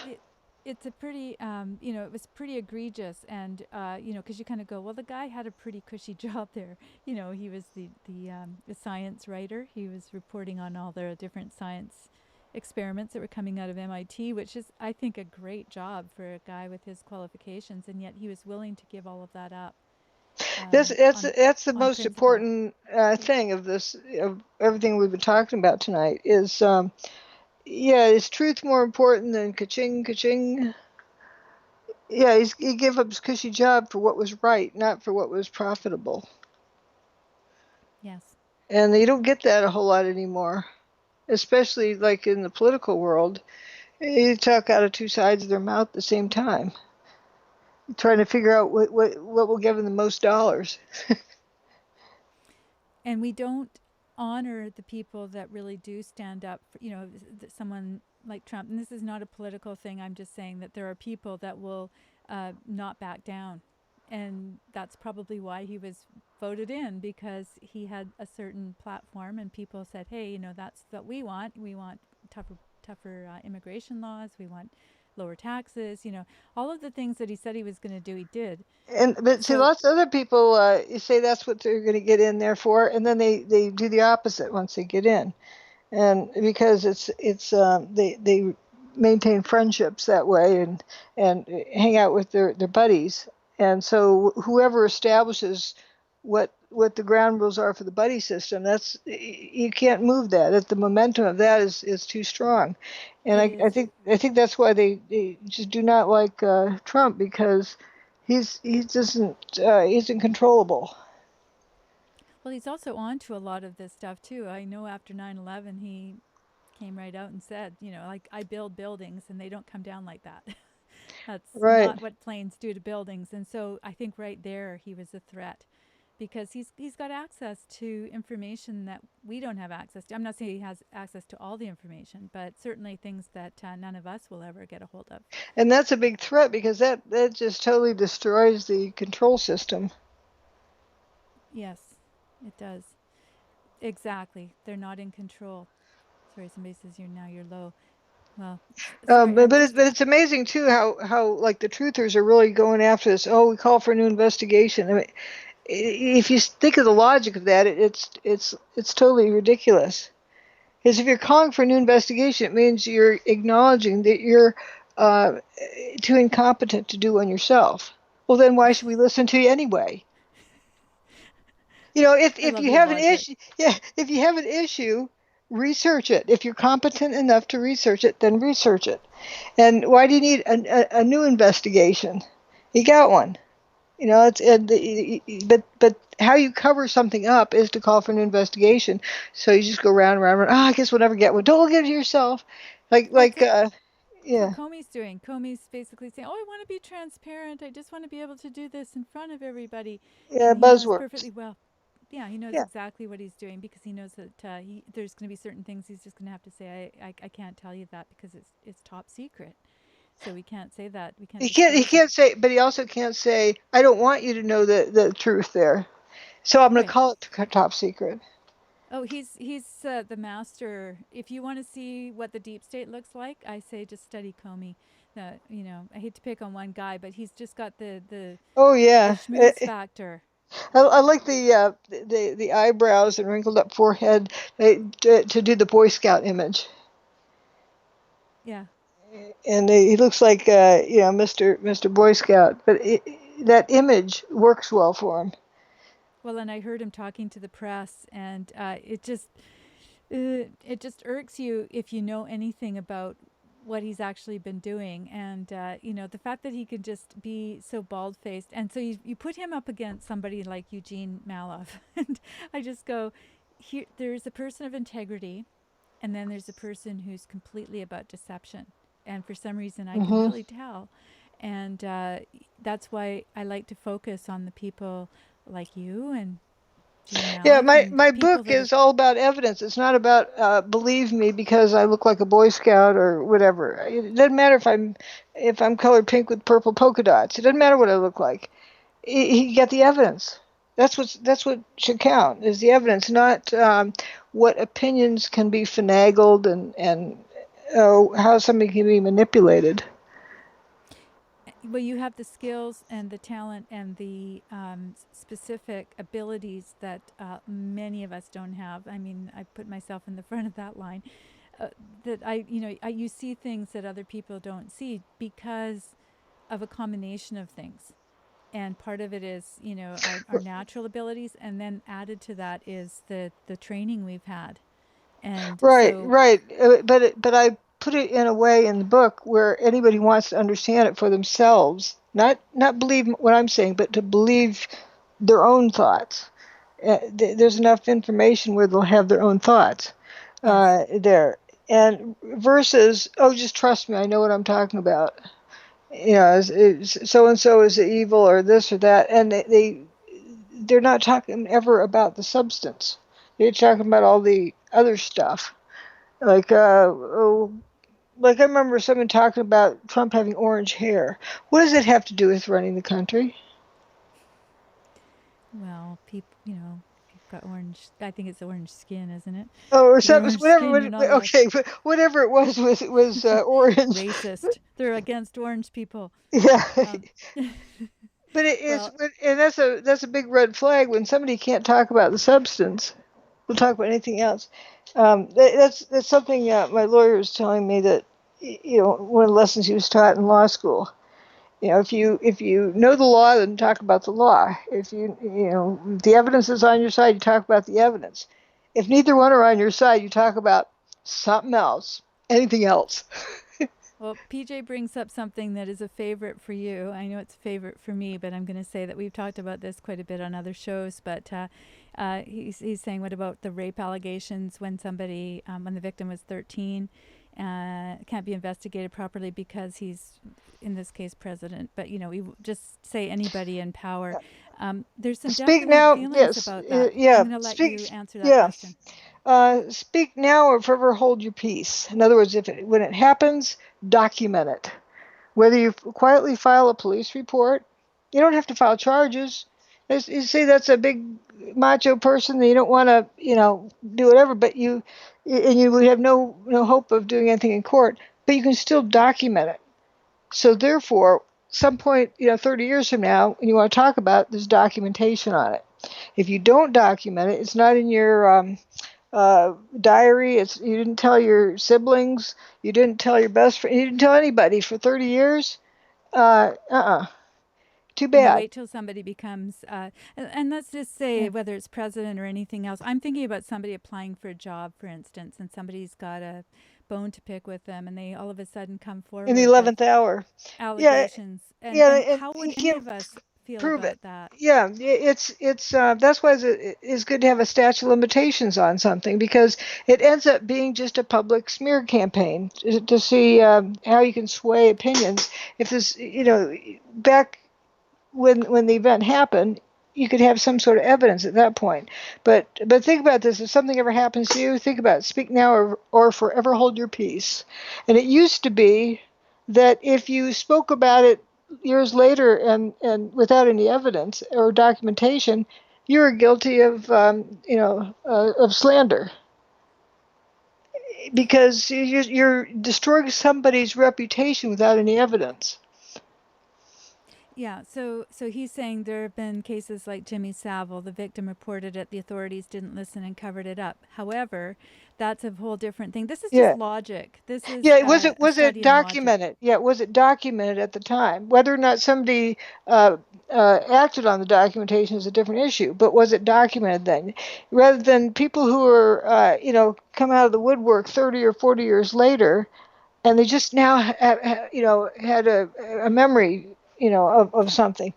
Human memories are not like Memorex. That's the whole idea with having statute of limitations, because your memory remembers things differently over time, or it starts remembering what it thinks it's supposed to remember. It's not the person's lying, it's just that it doesn't record like Memorex. And so it's so important, if you want to get to the truth, make sure if something happened, document it at the time. You don't need to make it public. You can file a police report quietly. It'll just stay in the police station files, but Sure, it'll and be on record. there's cover-ups all the time. I mean, there's what's his name? Jimmy Savile, Savile? What? All over Savile, the Savile, Jimmy Savile. There's all sorts of people that are being covered up. I mean, there's people in Congress, and they have a whole slush fund for being able to pay off people to cover it up. So there's no doubt that happens. The question is, the logic of it is, if there is somebody that has been raped or violated in any way when they're younger, and they wait until a person gets into a position of authority, power, or they're trying to get a job or that's an whatever it is. agenda. Yeah, that's an There's an agenda. agenda. That's the difference. So yes, it's unfair that those kids didn't get their justice, but they did later. They were able to actually, even though it was maybe too late. I think it was actually after Savile died, but certainly close to when he died. But they certainly were able to have their day in court, and at least they are heard now. And you can say, well, yes, this happened when they were a kid, and it was documented, and they did try to do so. Yeah, It's a totally different that's different situation. than these 30-year-olds who talk about having been raped by somebody 40 years ago. They forget about math. They're 30 years old and they remember being raped 40 years ago. It's just stories that just come out of the woodwork, and pretty soon, oh, but we have 10 stories that sound just the same, right? Because they all copied the first one. Well, But this if is why I tell people, this is why I reveal the story about my own rape at that age, because I can totally relate. All these people that say, well, it's, you don't want to tell anybody and blah, blah, blah. But I mean, there's all document it. sorts of, That's what I'm saying to the audience now. If you know of anybody who something happens to, or if it happens to you, or whatever, document it in some way. You don't need to make it public, but you just have a solid way of documenting it. It also a will help. diary. Yeah, and then you can also you don't have to worry about remembering anymore, because you put it someplace. And very few people don't tell anybody. I think that's a double negative, but Right. you always tell somebody, whether it's a best friend um, Your or a diary, diary. or yeah. Yeah, there's always some way that you vent it, either then or maybe 10 years later. I'm going to say you very rarely have 10 years go by because it informs your life. If you're that damaged and if it's informed you, like I knew when, one of my daughters had that happen, I could see the transformation take place with her. So if you truly are damaged through that kind of experience, it's going to be very, very obvious to somebody around you, even if your parents aren't very observant.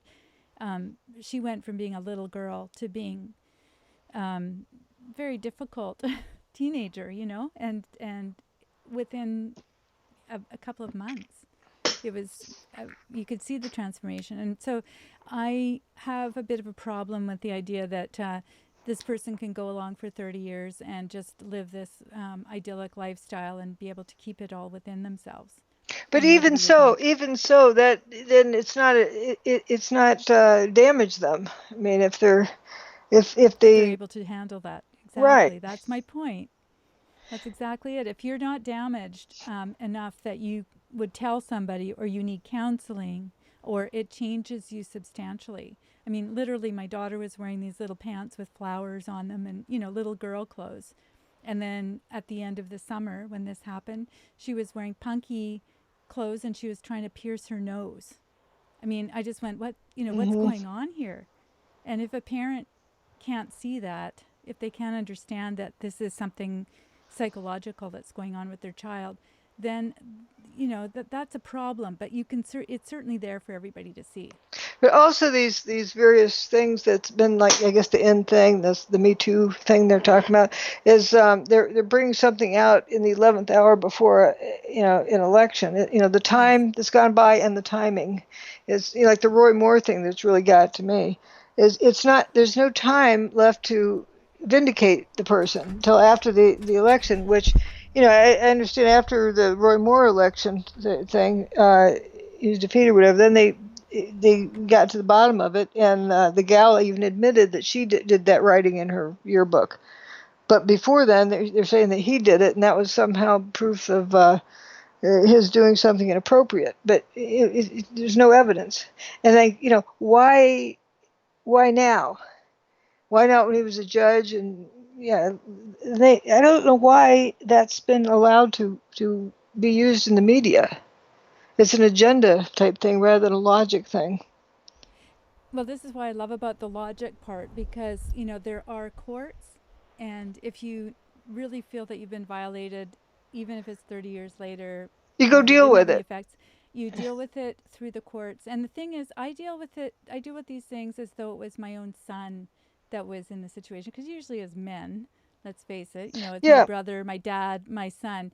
Would it be okay that somebody comes forward with allegations just as they're about to hit their stride? And how do you prove that the person remembered it correctly? Maybe this person confused with somebody else. Memories are not perfect. They're to the contrary.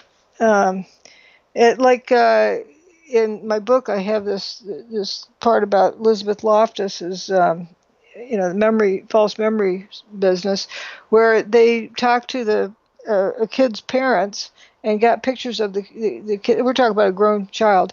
Got pictures of her when she was young, and then photoshopped him into a gondola of a hot air balloon.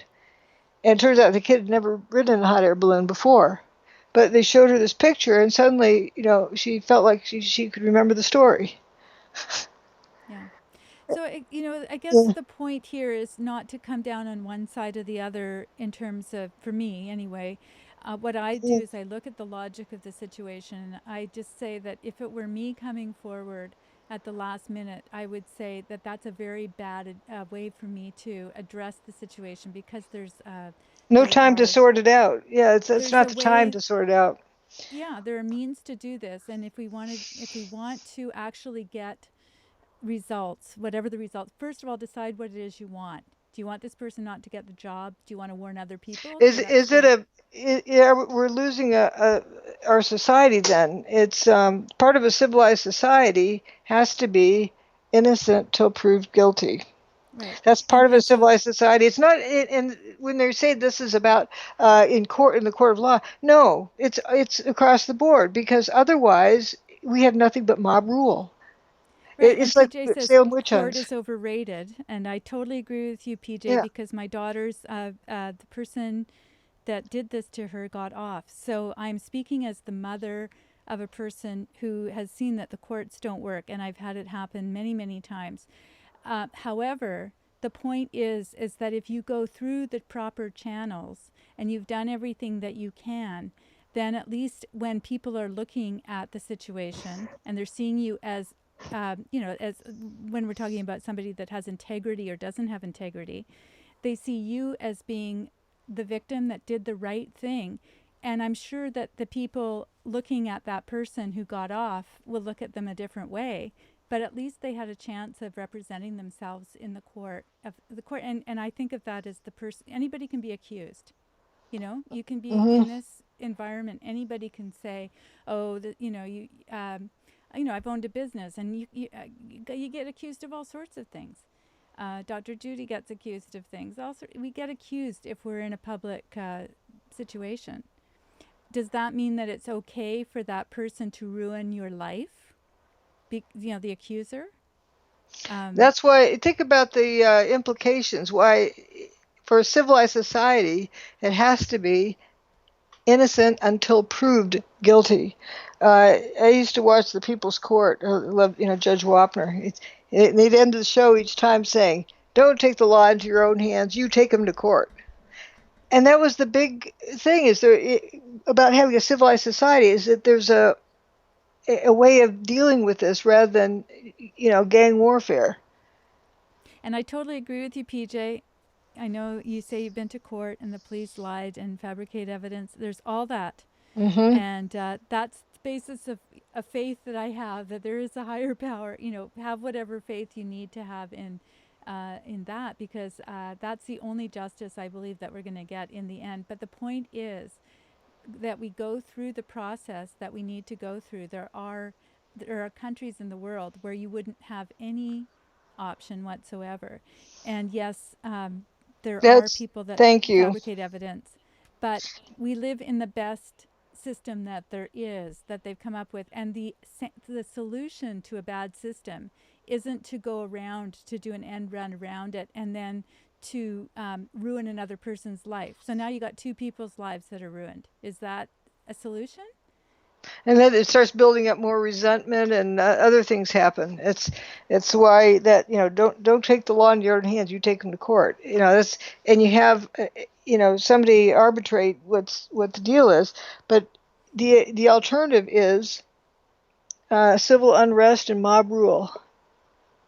And do we want that instead? Yeah, and so that's what we need to bring to the table, is that solution-oriented idea. We can all look at the problems. We can see the problems all around us. And I would echo everything that's said in terms of the courts, the police. As I say, my daughter's abuser got off. Why? Because he hadn't been accused before, and he was an upstanding business person.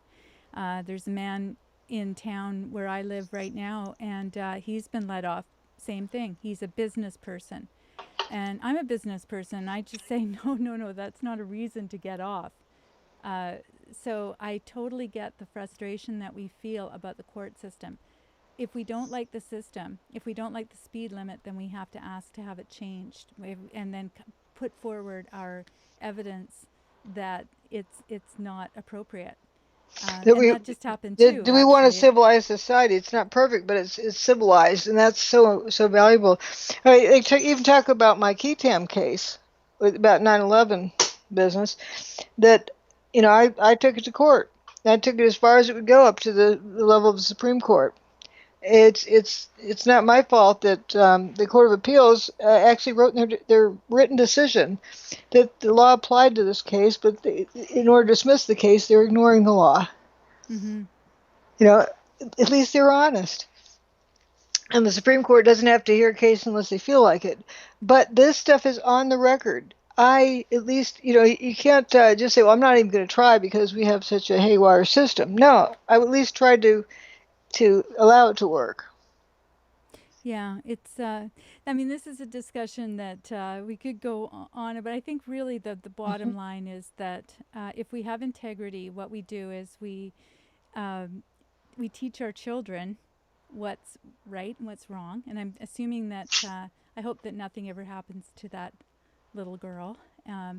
But I'm assuming that the father would take the appropriate action if anything ever did happen. And I think there's a lot of parents that really need to get a grip and to take a stand in terms of what they believe, because we have a whole generation of people now that and maybe 2 or 3, who knows, that will not take a stand. And so I like to highlight people that do. And, yeah. So and think of the different outcome if the father just went ahead and drove the kid to school, of what message that, instead of doing what he did, of what message that would be teaching his daughter. Yeah. Well, PJ thinks that he was wondering why I laughed before I said my daughter was abused. If you heard me laughing about anything like that, I think that that is I guess we can interpret things in whatever way we want. Possibly nervous laughter, Yeah, whatever it is. But that's another. disgusting. Yeah, And it's another nothing. human. It's a real human response. People have heard me laugh about 9/11 stuff. It's if it's just too horrendous to deal with, you don't want to feel that. Laughter is often a coping mechanism for something that's horrendous.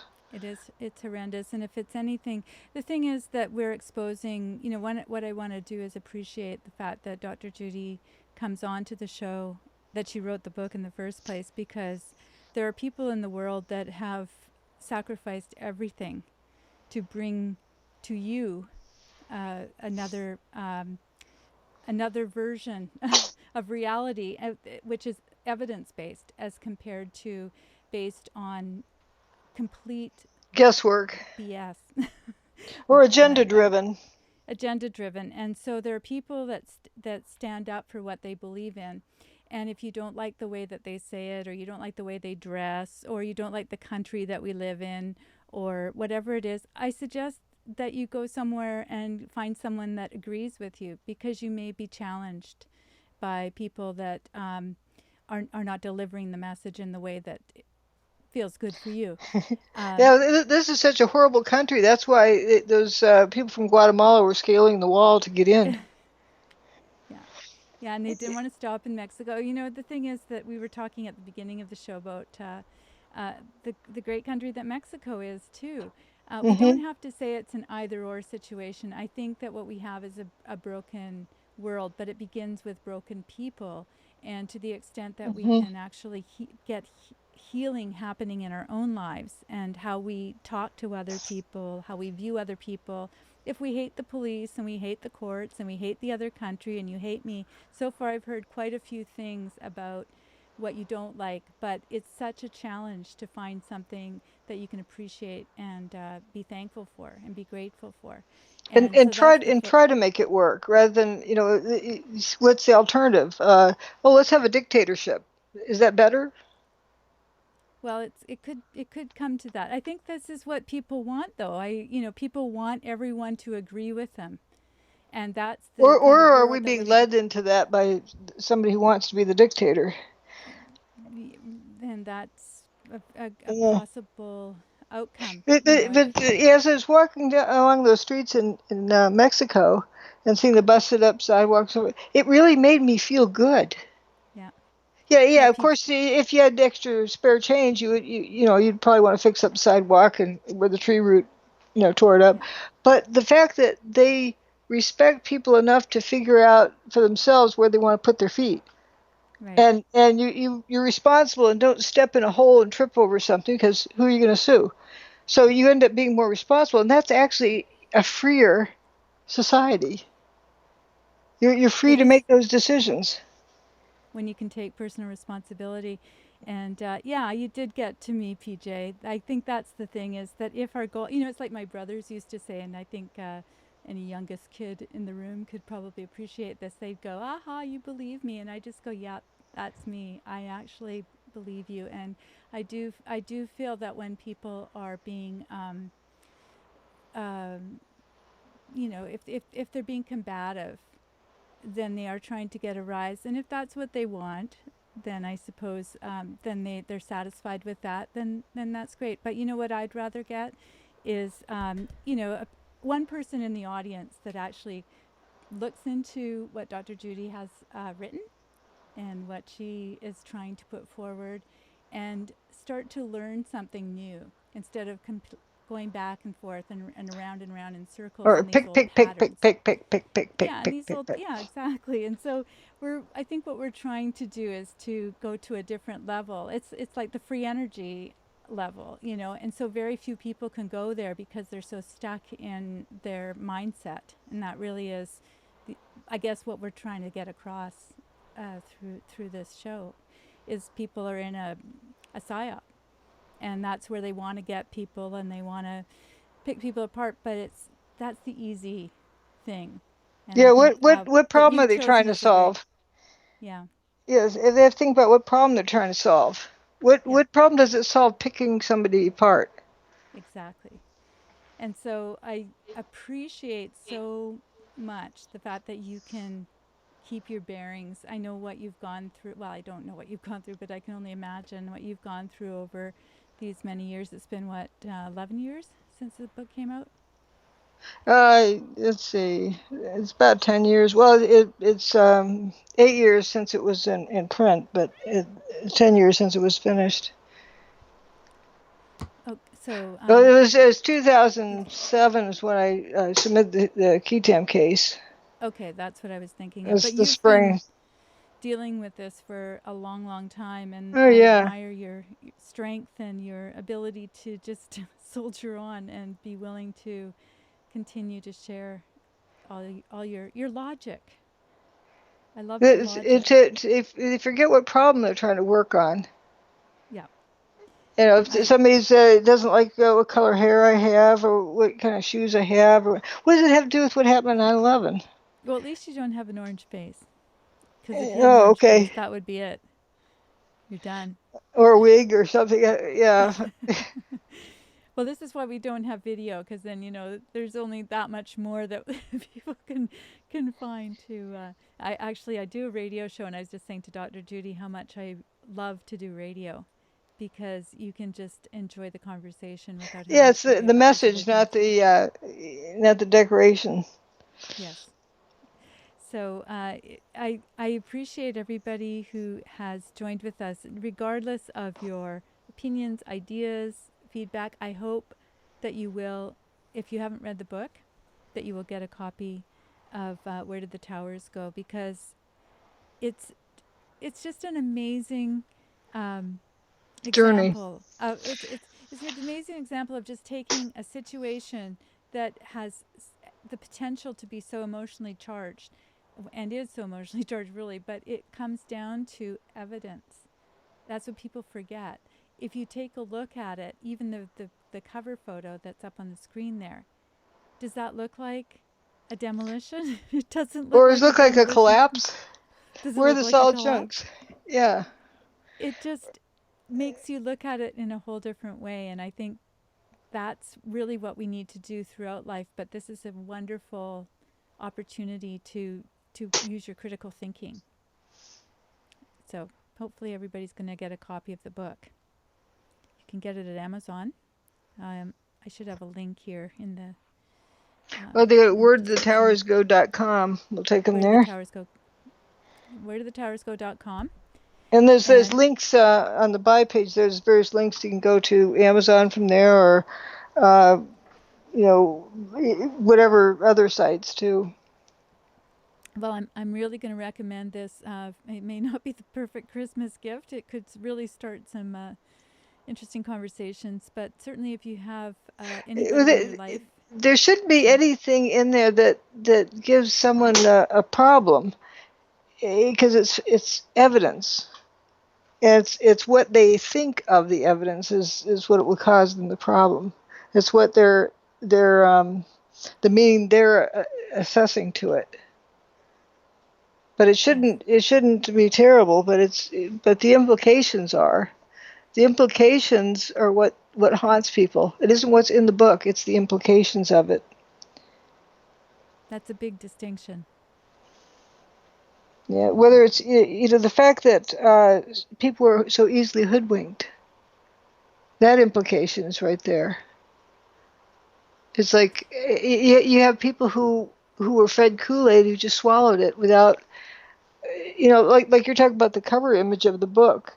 You look at it, doesn't look like a collapse. Yet people were shown that as a flashcard and told, collapse Muslims terrorists, collapse Muslims terrorists. And they pretty soon start repeating it and believe whenever they see it, that picture, collapse. Yeah.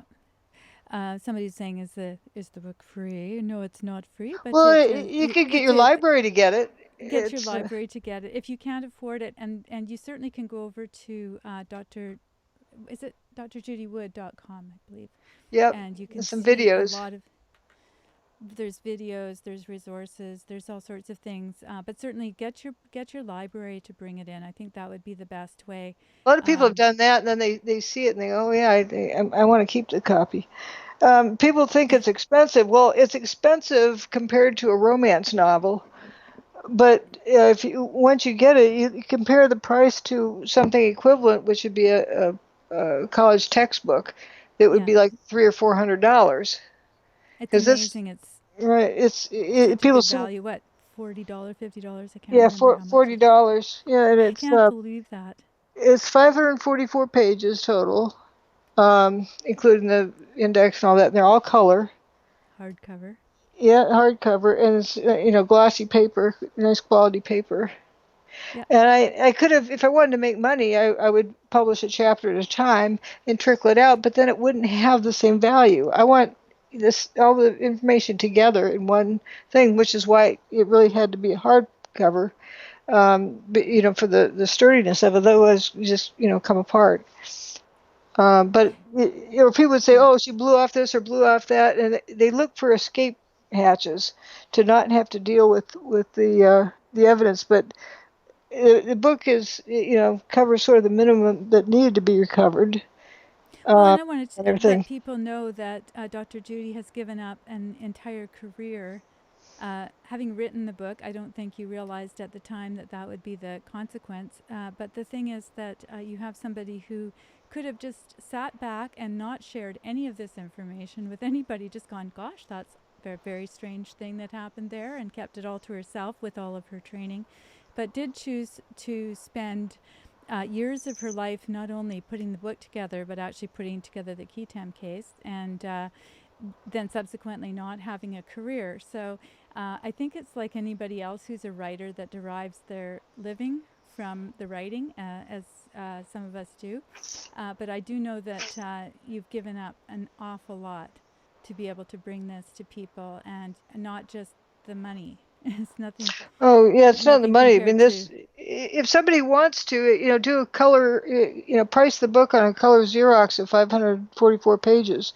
Usually $1. At least 10 years ago, it was like $1 a page. Yeah. So that's to be like $544 as it was, and I printed a copy out of my inkjet printer. It was like $300 worth of ink. I mean, yeah, it's a lot, and so the book is that the quality of it. People who thought the price was a lot until they got the book think, oh my gosh, yeah, and then they realized it was a deal. It's really about cost. It's very expensive. Of holding the book, and I think that's all part of the thing. You can do things digitally, and you can do things in a different way now, but that whole experience of being able to look at those images, because you will not be able to do the critical thought. You will not be able to get That's why the point of the book. One of the main things against having an electronic thing is people tend to skim when they read things electronically. But if you have a book in your hands, you read a paragraph, and then you're sitting there on the sofa, and you put it down, you go, and you contemplate what you've just read. Then you go out and mow the lawn, and it's haunting you. You're thinking about it. Then you come back in, read another paragraph or so, and you think about it more. You think about the implications of it. Where on electronic form, people are just skimming through and getting sound bites and tidbits and quote mining. and they aren't really looking at the value of the information. Yeah, and it's one of those things that builds on, precept upon precept. And if you have skipped over something, you won't get it, and you'll probably end up going, "Oh, I didn't, agree with this," but without having really understood anything of what was being said or shown through the pictures. Or You have people to like to really say, study it. I don't agree with the conclusions. Well, that means you didn't read the book. They're just facts that were determined through throughout the book. It's amazing the stuff that's in there, and whether it's Hurricane Aaron, which I was It was there, absolutely yes or no? fascinated with, or It was there. tornadoes. Yeah, the satellite photographs. Most of many of the pictures are from NIST, and so they're government Well, images. they're from they're various sources. Some are New York City Police Department. Right. Just a wide variety. Publicly available images, but. And they're in the public domain, but they're gathered all together for you. Probably a lot of them have been taken off the net. Pictures you won't see usually. So, if you can get a copy of the book by hook or by crook, not by crook, but if you can find it, if you can go to your library, if you can order one with a friend and share it around, that would be great too. Whatever way that works for you. So, or you can also go to Amazon and look at the reviews. And there's troll reviews. If there weren't, then you'd have bigger questions. But for the most part, you're just looking at the different reactions people have. And if somebody starts talking about laser beams from outer space, you know that they have an agenda. They're not talking about what's in the book. Right. So I'm sorry for anybody that feels that they don't have access to it, but if you go over to the website, it is a wealth of information, and Dr. Judy is good enough to actually come on to a show like this, and also she's been on many, many other shows. If you take a look at her appearance in 2012 at the what was it called? Energy conference. Breakthrough Energy Movement, BEM. So take a look, do a little search on YouTube, and you'll find it there. And it's basically the whole presentation. So the book, of course, expands on it, and it's definitely a different experience. But if you want to get the overview and the you don't. When you look at a presentation, you don't have time to contemplate the information. It's just a whole bunch of information flying past, and it's important to contemplate and to absorb whatever information and figure out what you want to think of it as you're taking it in. But again, this isn't about selling books. The book is essentially at cost, so it's not a moneymaker. And if you want to, it's perfectly fine for you to get your local library. If you're in good standings with your local library, they can get a copy for you. You might have just 2 weeks for it in interlibrary loan, but you can look over it and see what you like about it. It's another one of those tests of whether we really want it or not. I was thinking, do you really want to know the information? It isn't about what it costs, because you can get it, through your library. But it's do you really want to know what happened, or do you want to stay in the dark and just be making guesses? Yeah, exactly. And I think that's. I find myself in the same situation. I have very little in the way of disposable income, if any. And, but the thing is, we prioritize. I went on keto, which means that you do intermittent fasting. And that's a great way to cut down on your food bill. And, seriously, I actually found it that I could afford some other things because I was doing keto. So there's my advertisement for keto. We're just advertising everything here. And I don't even have a book out. I just found that it was really healthy. And, intermittent fasting, it's not going to kill you. Wow, who would have thought? But also, you could also pass the hat around your neighborhood and get a copy for a group. Right. Well, some people are doing it on principle, apparently, so I don't know what principle that is. But the principle that you have is to have given us an amazing opportunity to see something that we never would have seen. Had we, I never would have seen the events of 9/11 in the way that I do now, if it hadn't been for Yeah. Also, if you have to go to the trouble of going to your library and fill out the interlibrary loan form, when it comes and then you wait and then it arrives and you're all excited to go see it, you have a lot more appreciation for it as well. You sure do. Yeah. And I think the thing is that we all have our priorities. For those that don't know, I will just tell you that I'm very proud because I'm getting, I live in a weird situation, and so I'm buying a fifth wheel. I actually use my Airstream as my studio, so I thought, well, I'll just live in a fifth wheel. It's probably just as well. And I've had to pay for it before I get it. I decided that I would do it that way. It used to be called layaway. And, it's a very old, it's in great shape, but it's old. And but I love that anticipation of you're saving up for something, or you're putting it towards something, and you're sacrificing. And I think that's something that's really lost in this world of credit. And we all could have credit, I suppose, if we wanted it. But instant gratification, then it's no fun. It's not fun. I just what's the whole thing about Christmas, and waiting to open the present. You're pacing back and forth. What's in that? What's in the box? Ooh, what's in that box? And you're counting down the days so you can get into it. Shaking the box. But they also appreciate it.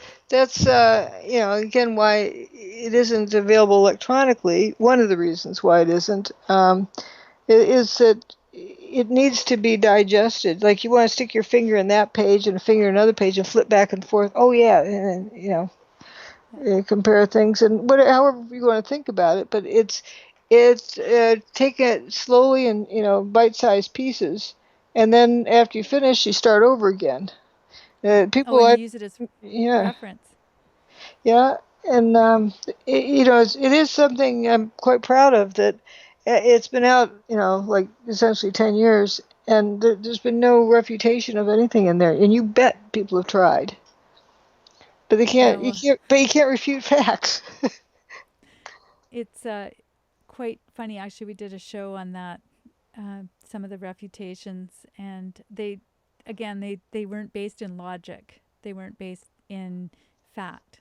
They were based on some sort of either misinformation or a way of interpreting something that didn't need to be interpreted. Yeah, like Richard Gage's group has this debunking of my book, and it's what they're doing is debunking laser beams from outer space and implying that's what my book is about. They don't actually state it; they imply it and make the reader think that my book's about laser beams from outer space, and they debunk laser beams from outer space. But it's a funny thing. People will go and buy an Arthur C. Clarke book, about that's completely speculative science fiction, and they'll pay the big bucks for that, or go to the movie or whatever. But when it's actually based in reality, that's a whole different thing. And facts that you can't, nobody can dispute or refute any of it, and that's a lot to say, that because you can imagine how hard people have wanted to. Well, you're speaking to a very select few of people, I think, in the world, obviously, because otherwise we would have free energy. I think that's the same situation that Dr. Malov found himself in, and Pons and Fleischman, and John Hutchison. He realizes that the world isn't ready for it, so why beat your head against the wall? Yeah, so few people are, and there are people that are receptive, and I think that's true of anything, and I think that's why we have so many people that are willing to follow the crowd, even if it's the alternative crowd. I see them as crowds on both sides of the fence. But, if you don't like the lie behind door number 1, we'll show you the lie behind door number 2. Oh, you don't like that one? Yeah. Anything to keep you busy so you don't turn around and look at the wide open field of evidence right behind you. Right. And I think the other thing is that people do have, I think, the ability to do their own research. I mean, there's nothing that you found that people couldn't find on their own. Is that true? Do you think that's true? Except if there's some, like, looking at it from a material science base or something, they may not have that background. Right. So you're But giving us the benefit of yeah, that. yeah, but it's also the ability to observe is something that most people don't have, or they Yeah. haven't, practiced that a lot. And that, for my area of research, that was vital. Looking at images to determine material properties and things, Mm-hmm. and deformation of materials. So that's it's I was good at that too. So it's something that I'm very good at observing. What Yeah, I find interesting is that the people that were standing next to you watching the same thing seemed not to be trained the same way. They seem to be missing something in their yes, training. right. Is because emotions take over a lot of people, and then they like to go with the flow rather than go with what they understand themselves. That's why I say it's okay if you don't know everything, but know what it is that you know that you know that you know. Yes. And so it isn't that you're just assuming. And we don't even recognize when we are making assumptions. This is a life altering experience when for me. I'll speak for myself. It was a life altering for me to read this book, and I'll say that I did it because I was going to interview Dr. Judy, and she made me read the book first before she would grant Hmm. me an interview, and that's how I first met her. A lot of people wonder, did we know each other? No, no, actually, I was just like everybody else, and I was going back and forth with all of my ideas. And I had a friend that was really into architects and engineers, and still to this day is. It's not as though I'm expecting to change the world through my transformation. I'm just saying that for me, it was life altering, and I think that I had so many questions still. No, well, still, I mean, I had so Yeah, many questions. yeah. You know what it is that you know, and you know that everything else you don't know. So they have Yeah, questions. yeah. I have never had any illusions about the idea that I know everything. I'm a youngest kid, and as I said, my cousin was a nuclear physicist, and so I always saw our part of the family as being the artsy fartsy ones.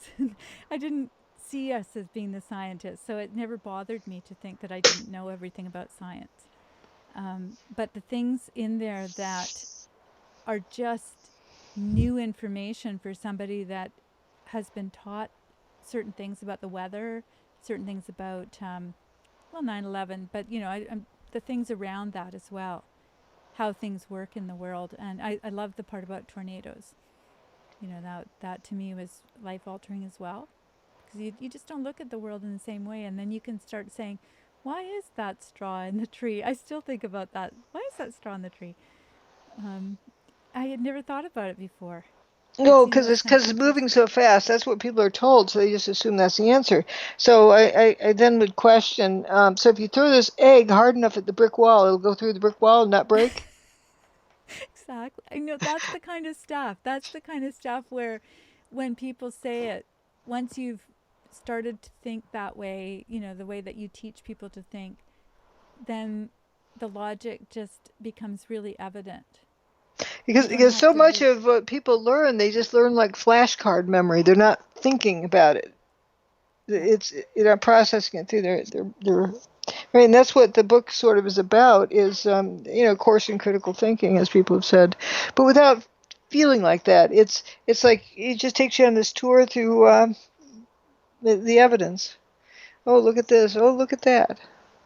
Yeah. So it's not about finding the conclusion at all. It's about It's not going about through.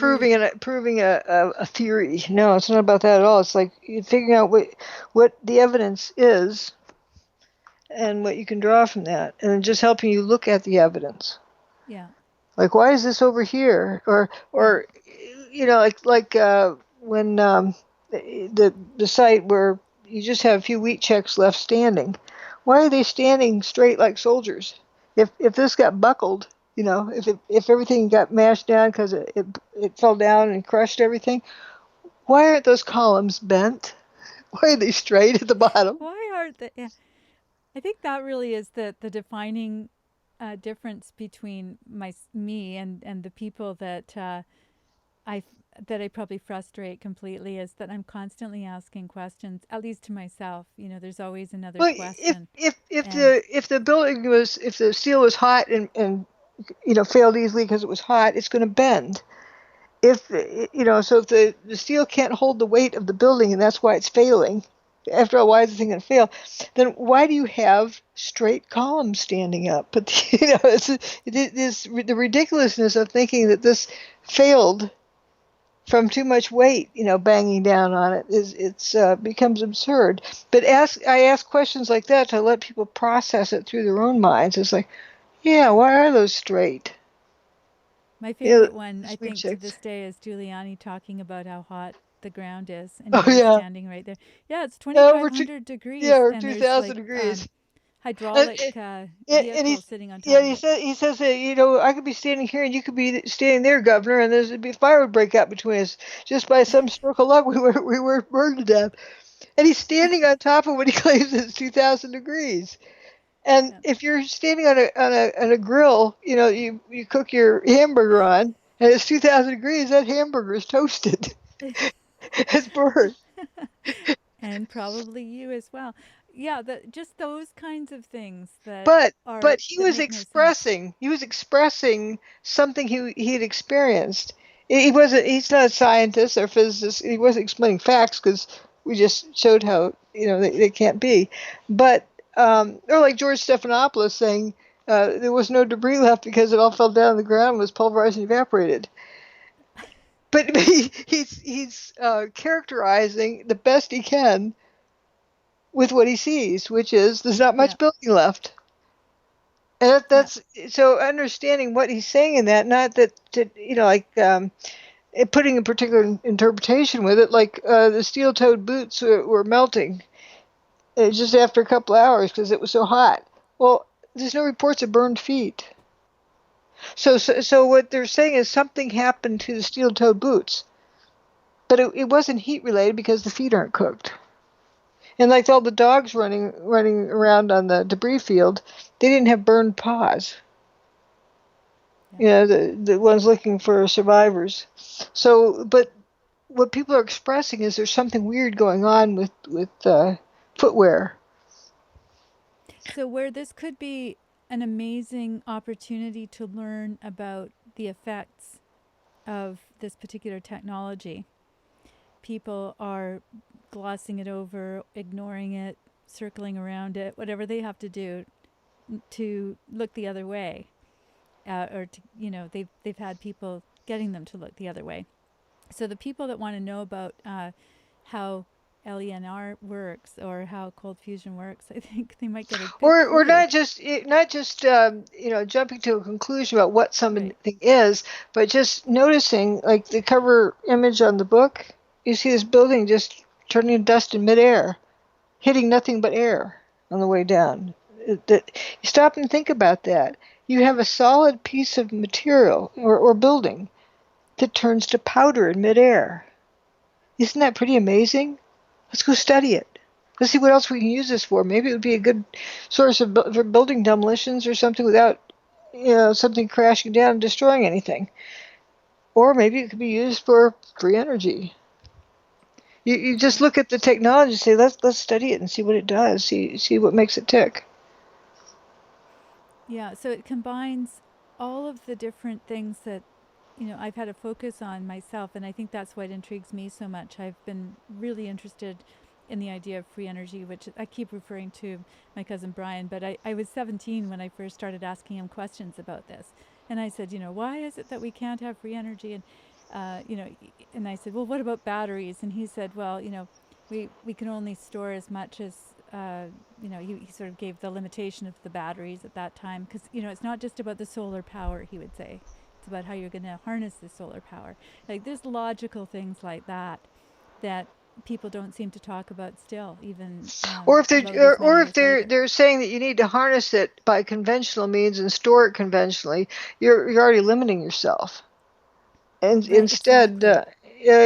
one example I like to give is a glass on a countertop, on a wet countertop.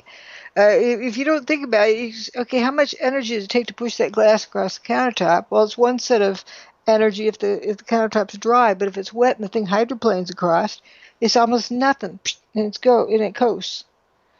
So it's the mechanism becomes very important. So you want to you move this glass from point A to point B, but if you can get it to just coast over on hydroplaning, boy, wouldn't that be nice? So it's being able to understand a different way of doing the same thing, but a better way. Right. Yeah. Oh, that's a great illustration, actually.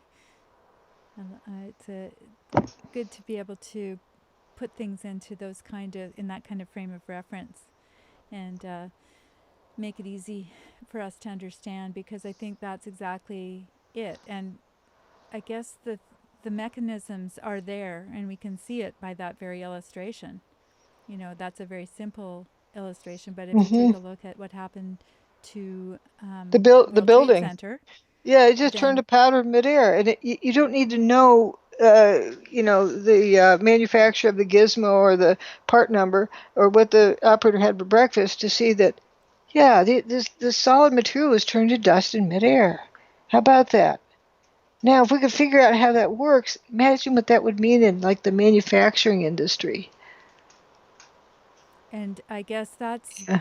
the key thing, that what I love about the way that you approach things is that you don't give any of the answers. And this is exactly how I grew up. My dad would never give the answers. It was very frustrating at first, but it's just so great when you come to the aha moment or the penny dropping for yourself. And the idea that there's the implications are free energy. The people that seem to be the most opposed to this are Department of Energy, or people who are trying to keep us To on the grid, control. to Yep. control us. And you take a look at Tesla, and I go back to this. Tesla lost the advantage because he would not go. He wanted to make it free for everybody, and so Westinghouse chose the grid method, where they could charge for the electricity, which is what we're on still. Yes, And this also direct current versus alternating current. That was a fight they're having too. But it ended up that Tesla was right. Yep. It was Yeah. his invention that won the day. So he should have, by all rights, he should have had the glory. And But see, free energy doesn't pay off, does it? precisely, But I exactly. bet So you he had fun in his life. He had fun, creating things. That's what it should be about. It's not about, let's look at Mexico. It's not about the bottom line. It's about relationships. yeah, it's about the relationships, and that's what it. I love that it always comes full circle, but it's about the relationships. And if we have a relationship to the information that we're being given, then we will see it in a totally different way than if we just see it as something that is going to make money or not make money, or be a career move for us, or whatever it is. And that's why people like you, people like Eugene Maloff, people like Ponce and Fleischman, Tesla, I mean, you're in great company. The people that chose integrity, chose to have fun. I'm sure you have lots of fun. It's interesting. Like, yeah, how many people you get to visit John Hutchison and watch him play with his toys? Like it's his experiments, or that's how he looks at it. It's like, ooh, let's try this. Oh, this is fun. Let's go see what this does, and Speaking of just people that learning like to about have the world fun, around him. he would be the king of Oh yeah, likes to have fun. yeah. It's feeling free to just explore the world around them, and isn't that sort of why we're here, is to learn about the world around us.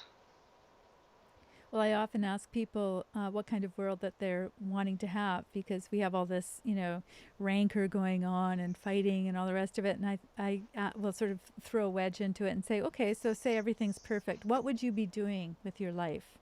What would you be doing differently? And why aren't you doing that? That is the best question to ask of all. And that's basically what I've chosen in my own small way. And it's certainly not in the way that you have, but I think we make our choices despite what the rest of the world is telling us we should be doing. And I think maybe we're born that way. Maybe we have that at a very early age, because I think you probably started off being a little bit that Do your way. own thing. Yeah. Or I also like to ask, let's think about two different kind of worlds. One, a world in which everybody lies. And then now imagine a world where everybody tells the truth. Which one would you want to live in? Well, of course, the answer I'd give, but I do feel that there are people that want to live in a world of lies. Because they think they can do, or they think they can do it better than somebody else. Do a better job at lying. You sit on a throne of lies, that's my favorite line from the elf. You sit on a throne of lies. No, I think that the Santa, this is my own, I guess, opinion, that the Santa tradition or story is sort of like built into our culture as a healthy thing. It teaches kids that even their parents can lie to them and pull a psyops on them. So why not the U.S. government, or whatever, it's a very good lesson.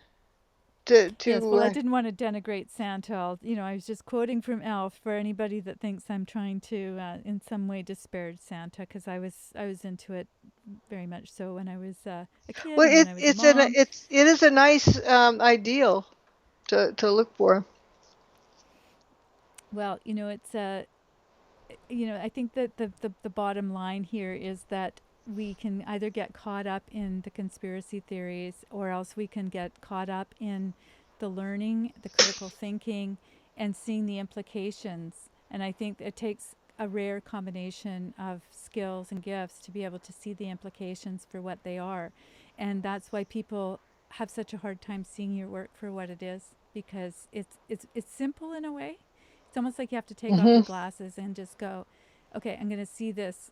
I'm definitely like the kid pointing out that the emperor has no clothes.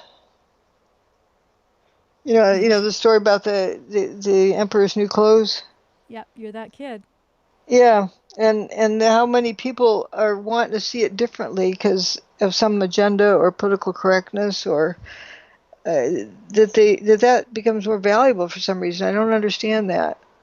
Well, you see, I think it's even the political incorrectness. It's the idea that I could be so different and such a rebel and such a contrarian that, I'm not going to agree with anything. And so there's those people, too, that no matter what the narrative is, they're going to disagree. And that becomes sort of a belief system. A game. Yep. Yeah, it's a game. And why not just get rid of all of this stuff? It's as I said earlier, my brothers would constantly go, "Aha, I fooled you," and I just go, "Yep, you did." And I've always been like that, So why does it make you feel good? Easy to fool me. It's very easy to fool me because I just believe people, and I've gotten cynical as the years have gone by, but that part hasn't left me. Oh, I thought you were being serious. I thought you really meant that. Oh, you were just kidding. Which can be a good thing, but it's not seen as a good thing in this world. We're supposed to be very skeptical and cynical.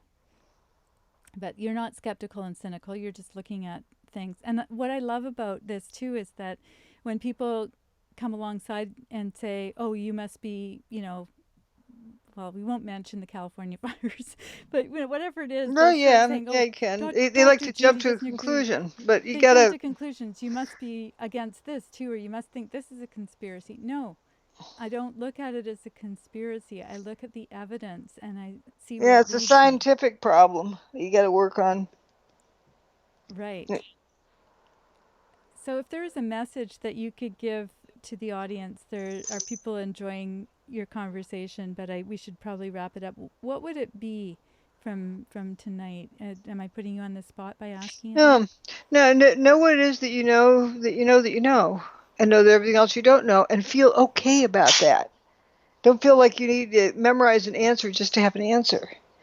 Know what it is that you know and why you know it. And yeah, if there's other people who engage in something else weird, like for example,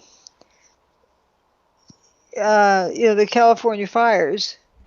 Why does somebody have to come up with jump to an answer to feel cool?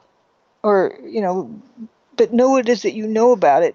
Probably isn't much. Like Malaysian Airlines Flight 370, the Where's Waldo scavenger hunt. Oh, it's over here. Oh, maybe it's over here. Oh, maybe it's over there. Each morning on the news, they're speculating differently. Like, why? Was there such a flight? Did it take off? And in which direction was it going in? And nobody could give those answers, so we're done. Know what it is that you know that you know that you know. Instead of just starting out with a guess. Well, maybe they went down maybe they went the Indian Ocean. Maybe they went down to Australia. Maybe they went up to Thailand. Yeah. They had a different story every day. But why? Why do that? If you don't know anything, it's just guessing. It has no meaning. Yeah, it so reminds me of yeah, I was married to someone that would say things like, the car died and oh, it's going to be a lot to fix it, and they'd start getting onto this whole thing and I just go, "Well, have you taken it in to have anyone look at it?" No, Does I just assess know it. that it's going to cost a lot, and so then they start speculating on, and they start getting mad because well, now we're And going to have to give up this vacation or whatever it was, and I just go, you don't even know what's wrong yet. Like, or let's they just go in start and with step one. they go in and they tell the mechanic that they know it's going to be expensive, and by golly, the mechanic will confirm that because he knows Oh, you're ready to pay for it. you have $2,000. You say, oh well, then it's going to be $2,000. Right, It's right. Yeah, it's just this idea of, and I'd always say that, we're speculating, and it would drive me crazy. Just pick up the phone, make an appointment. So yeah, it's something that I've never really understood. This idea of standing around speculating, and that's I think why I became a journalist, because I could phone people like you, just I'd Yeah. phone them or get in touch, and I just go, you know what, I want to get an answer. What's the question? Okay, I'll be back with an answer. And I Whatever don't think happened it's to journalist thing about who, what, when, where, why? It never went away with me. That's why I But became a journalist, because I but was to always going to. most, what's the right answer we're supposed to guess at? Yeah, yeah. And what does the editor say that we're supposed to do? And I heard journalists just say that I'm supposed to come back with this story, and I blame it on the powers that be, whoever the people that are paying them the money to go out there. And I say, quit your job, do what I'm doing. I quit the job. Oh dear, Uh oh, he's having a bad sneezing problem. you've been away from your kitties, and they've been missing you. Yeah, it's bad sneezing. Sorry, it Well, was we both have kitties. My kitty's been walking across the desk wanting to get my attention, and yours is sneezing because he's not well. right. They were So, getting boarded someplace, and I think something there was sick, and now they're sick. I just hope it's not fatal or something. well, they're He's, in good he, hands with yeah. you. So, No, it's like your children. You want to take away their hurt. They can feel better. for those that weren't here at the beginning of the show, you might want to go back and listen. There's a few sound problems right at the very beginning, but maybe 10 minutes in, and you were talking about your recent, very great experience in Mexico getting your teeth fixed, but unfortunately you had to be away from your kitties as well, so, and your chickens. Yeah, So the chickens are easy to get taken care of because you tell somebody they can eat all the eggs they collect. good. Yeah, so they get something. Yeah, it's something in it for them. Yeah, for those that were tuned in a couple of weeks ago, I actually had pictures of the chickens that were born while we were doing a show in, I believe, March and April. It's Easter morning is when it was the night before Easter morning when Nugget was born, and then Easter morning Puff was born. Puff the magic chicken. He looked like a Anyway, bit of a puffball, and he slept, and he still kind of does that too. He slept like a dead chicken, just stretched, laid out on his side. I He wish still that does that. Dr. Judy would have the chickens in the house, and she was looking after them like they were little babies. It's so cute. And I wish that I had the photos right here to show. Maybe on the next show I will bring up the pictures. I don't know where to find them because I'm on a different computer, and it's all very And Puff turned out to confusing. be this rooster who's really phenomenal looking, but he's still the big puffy personality. He loves to cuddle. He's not at all Puffy, aggressive. huh? He's a So big puffball. that's why you would call it. Yeah, I guess that I was wondering about the puffy personality because Well, that could he go either looked like, way. yeah, it's just that he's a big fluff ball. You know, he's just is so, really soft personality. He's he's quite beautiful. He's got very shiny feathers, and doesn't he have a bit of green in Iridescent. him too? Yeah, iridescent green on the black feathers. It's very, very lovely. He's a magic chicken. Well, rooster. Yeah, yeah, and he doesn't like to pick fights with anybody, and to keep from picking fights when he's in the pen. If one of the other roosters is trying to pick a fight with him, he runs in the chicken house and gets into a nest, and I'm a hen, I'm a hen. This is He gets something into a nest. that I find fascinating too. The same skills that you bring to bear when you're looking at, um, you know, the Twin Towers, you bring to the chicken coop. Yeah, And you can see exactly what's happening in there and yeah. what the dynamics are. It's Yeah, really and I and fascinating I, to let- me. I let him out to run around the yard, about an hour before bedtime, um, just so they don't have time to get into trouble. And so when in that situation, when there's unlimited space, then he'll go after what he wants. But in the pen, he doesn't want to get in a fight with anybody. He'll just retreat to the chicken house, to the hen house, and then sit in a nest. It's kind of funny. Somebody wants to know if we're talking about 9/11 or roosters, but we're talking about both, and there's some crossovers there. But the nice thing is that people have lives, and I think that's what we're trying to say is that And also, people have a lot of similarities with them too, and same with dogs. When a dog or a cat feels threatened, how they puff up. Well, yes. people do the same thing. They put their hands on their hips to tell somebody off. They're trying to look bigger. Mm. So you're seeing that there are some similarities in terms of how people deal Just with just how just how 9/11, animals deal with various things, and whether or not they can cope with certain issues. and that's a lot of what's going on here with 9/11. It's not that people can't rationally go through the information and figure it out, but there's some sort of a disconnect, or there's Yeah, they don't a want worry. to. They They don't don't. They want to. don't really want to know the truth because they can't handle the implications of it. So they don't want to be responsible for knowing it.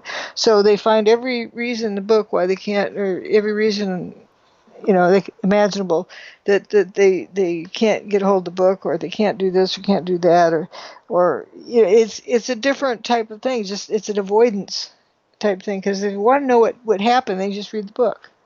They can see all the information, but they don't want to know the evidence. That's another uh, category. There's some people that just can't handle it. They really can't. The implications are horrendous. They really are. I think people think that they can deal with it. I think what happens is maybe they get involved with these various groups in order to deal with the emotional side of it. When they're with a group of people, then it's a lot easier than when you're by yourself and you're looking at a book. Then you don't have to be responsible for understanding it. If you're with a group, it's like you can just, take a pill, sort of, and just join in. You don't have to think. This is so true. It's very challenging. It's challenging for people because I think all of us have the sense that we're all special. And we all see things maybe in a more clear way than our neighbor does. Or they don't want to. They don't want to see, some who can't handle the implications. They don't want to see it, and so their way of avoiding having to see it is to join in with a group and just join in with a group think, and then they're not responsible for the thinking because somebody else did the thinking. And yet, if we were to say that to ourselves or to others, I think that they would think that they weren't in that group. They would probably feel that they were quite able.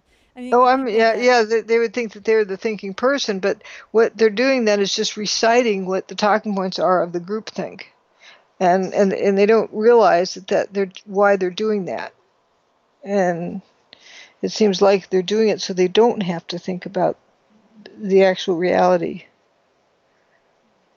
That's an interesting one because usually those people that have not, I'm using these sort of phrases, but have not bought into the narrative that has been given to us. If you are not one of those people, you think you're really thinking for yourself, but you think you're smart because you've usually gotten there by going by joining in with another group or following another train of thought. Right. But what you've done is you've actually taken the path less traveled, which is just seeing what you see, knowing what you know, right, and following that regardless of who's going with you, because in fact people were not going with you at all, your fellow engineers and people that are still probably working and have their job and minding their own business. But there are some engineers who've come upon my work and they're in awe of it. They've like for example, there's somebody who bought my book and read it and then were so excited about it, they made this series of videos, Irrefutable. Very good. Yes, it's a good one. And that was an engineer who did that. Because he wanted to see a different way of getting this information out. And so that's a good thing for people to look up who are afraid to look at the book. The book has, a lot of in-depth, but the other is, the fast food of the way videos are. It's a kind of fast food prepared, but it gives you sort of an overall view of it, where you can see these images of the building coming apart and the dust, and you have to say what's going on here. So it's a good introduction to the book. So again, that's Irrefutable. You can find that on YouTube. Who actually produces that? Do you know the name of the YouTube user? Irrefutable. Oh, it's under, so it would be like or YouTube it might be or Irrefutable TV. Okay. So yeah, highly recommend that you go and take a look at that. And so for those of you that haven't had a chance to look at the book, you can at least get a sense of things. And again, there are all these other resources online. There's other videos. There's plethora of information. What we're doing here is basically just kind of moving into different areas and just having a chat back and forth a little bit more informally, which I personally enjoy. And it brings it down to a human level, because some of the interviews that I see sort of focus just on the technology or one aspect, or they're challenging you or whatever it is. But I really like people to get a chance to know you. And it's also not a script. No, not at all. Yeah. If any, can you tell it's not a script? Oh no. we're just we've gone off script if that's the case. So anyway, I'm going to wrap things up Oh, because we good. said it was going to be an hour, and I can hear you're getting tired, and I think Yep. probably everyone's getting tired. And so I'm going to say thank you very much for spending this time with us tonight. I really, really appreciate it. And I'm going to Yeah, say I goodbye. appreciate the people who are interested in, thinking about things. Yes, yes, I appreciate all of you for, all the questions. And I don't, I think every question is a good one as long as it's asked with a sense of really wanting to know. Yeah, and And sincerity of with right. sincerity. Yeah, because otherwise, there's all sorts of places you can go to argue with people, but, I'm not really into that. Yeah, you got to think about what problem you're trying to solve. Yep. And arguing, what problem does that solve? Well, it's a good way to spend an evening for some people. Not for me, but I've never really been. I used to observe the arguments. That was a lot of fun, but I don't particularly like being involved in them. So you guys enjoy your evening, and well, whatever it is, wherever you are in the world. I'm on the Pacific Coast, so it's evening, but it could be night for other people. So I'm gonna wrap things up and say again, thank you very much to Dr. Judy and to our audience, and we will see you again very soon. Bye. Bye-bye.